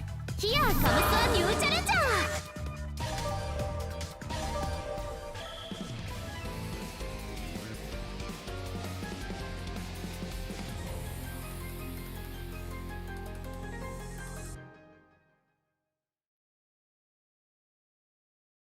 代行者ノエル、華麗に登場。寄り道するつもりはないんだけど。オープンユアマジックサービス。行くわよ、行くわよ。そら、そこ、ほら、そら、刻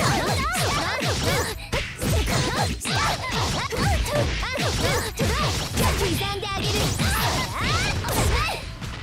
まだもう怒った。諦めなさい、潰れちゃう。猫返し、下にあって。そこでそら、やった、やった、カウンター、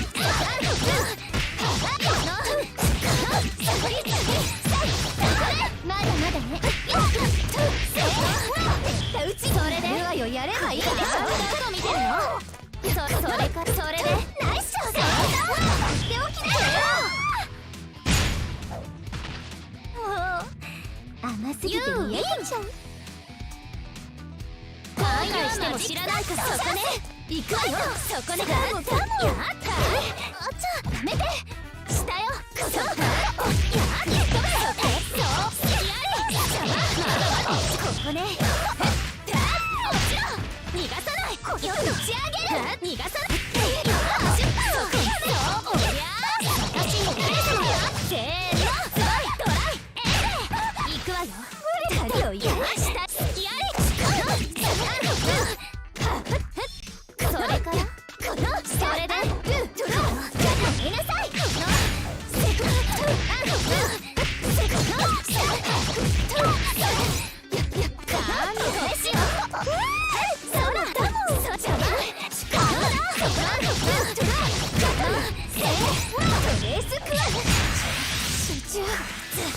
ふざけないでよ。トラウタを見てるの。そこ危ない。これは調子悪かっただけよ。ちょろーい、最高。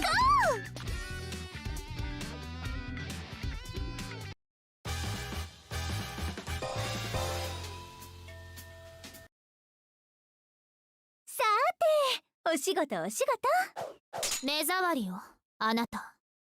オープンユアマジックサーキット、ファイト。まだまだ。ほらほら、ごめんなさい。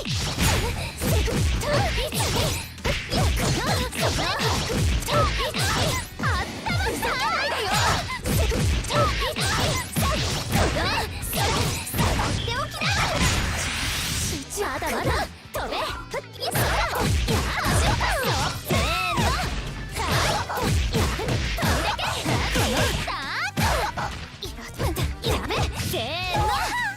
そら、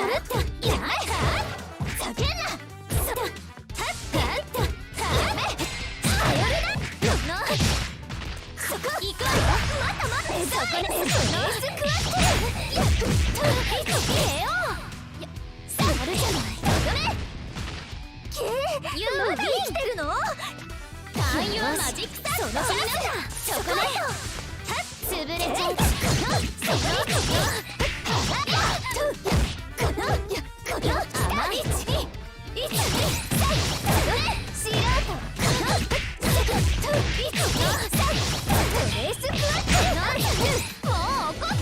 にやればいいでしょ。レースクワット懺悔とかいらないから。おとなしくしてね。調子悪かっただけよ。ごめんなさい。私弱いやつにはめっぽう強いの。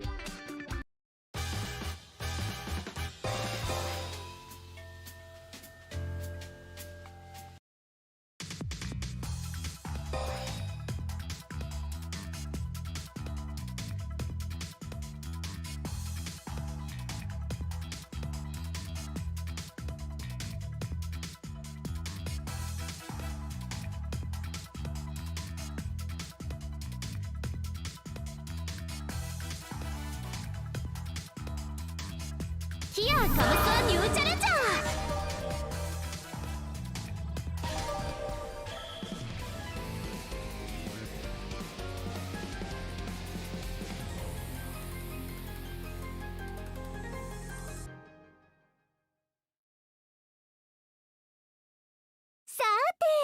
お仕事お仕事。へえ、面白そう。オープンユアマジックサークル。そこファイト。そこそうでこのそこね。待ってよいよいそれそれここだ。もう怒った。行くわ。邪魔ないって。それでそれで行くわよ。上よ。なんそれだ。まだそこでしめての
戦闘開始だ。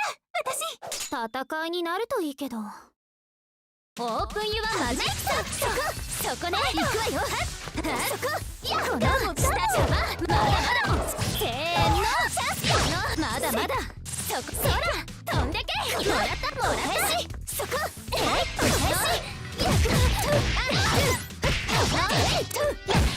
それからまだ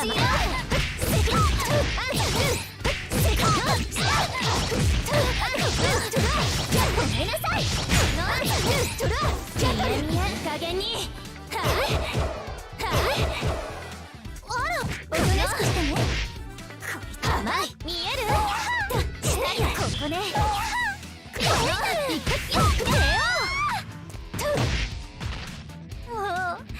甘すぎて見えちゃう。手加減はいらないように。そこよっとそこ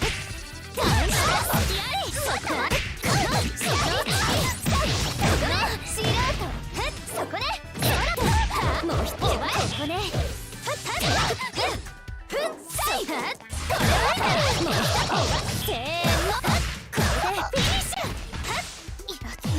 やればいいんですよ。まだせー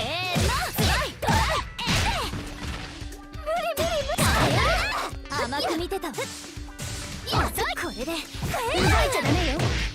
やった。落ちた。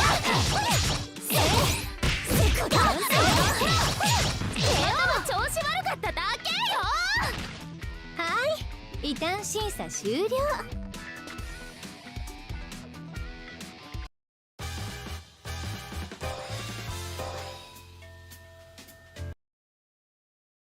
へえ、懺悔タイムいっちゃう？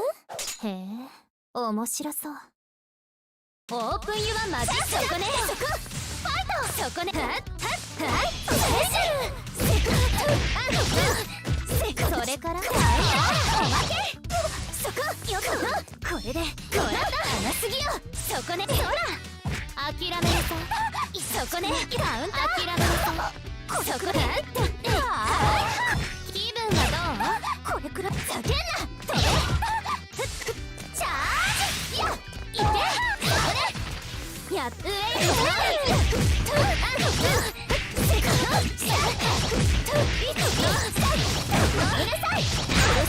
行くわよあったまふざけないでよ頼るなこいついいですの甘く見てたわリベラーに逃がすのってのや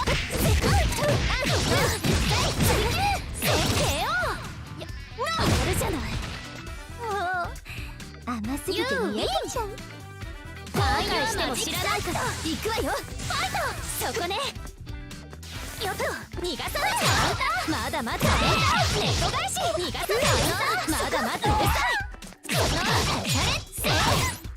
もらったこれ残念ってのそこだそうやれそら私叫んなうるさいうぬそこね何ふざけないでよ気分はどうこれくらいおとなしくしてねまだまだあったまった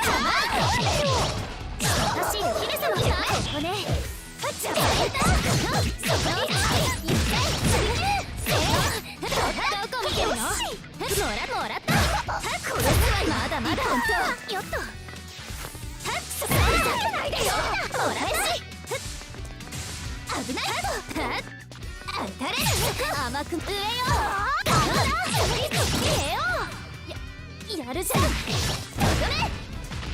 ちょろー最高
Guess I'm done for now.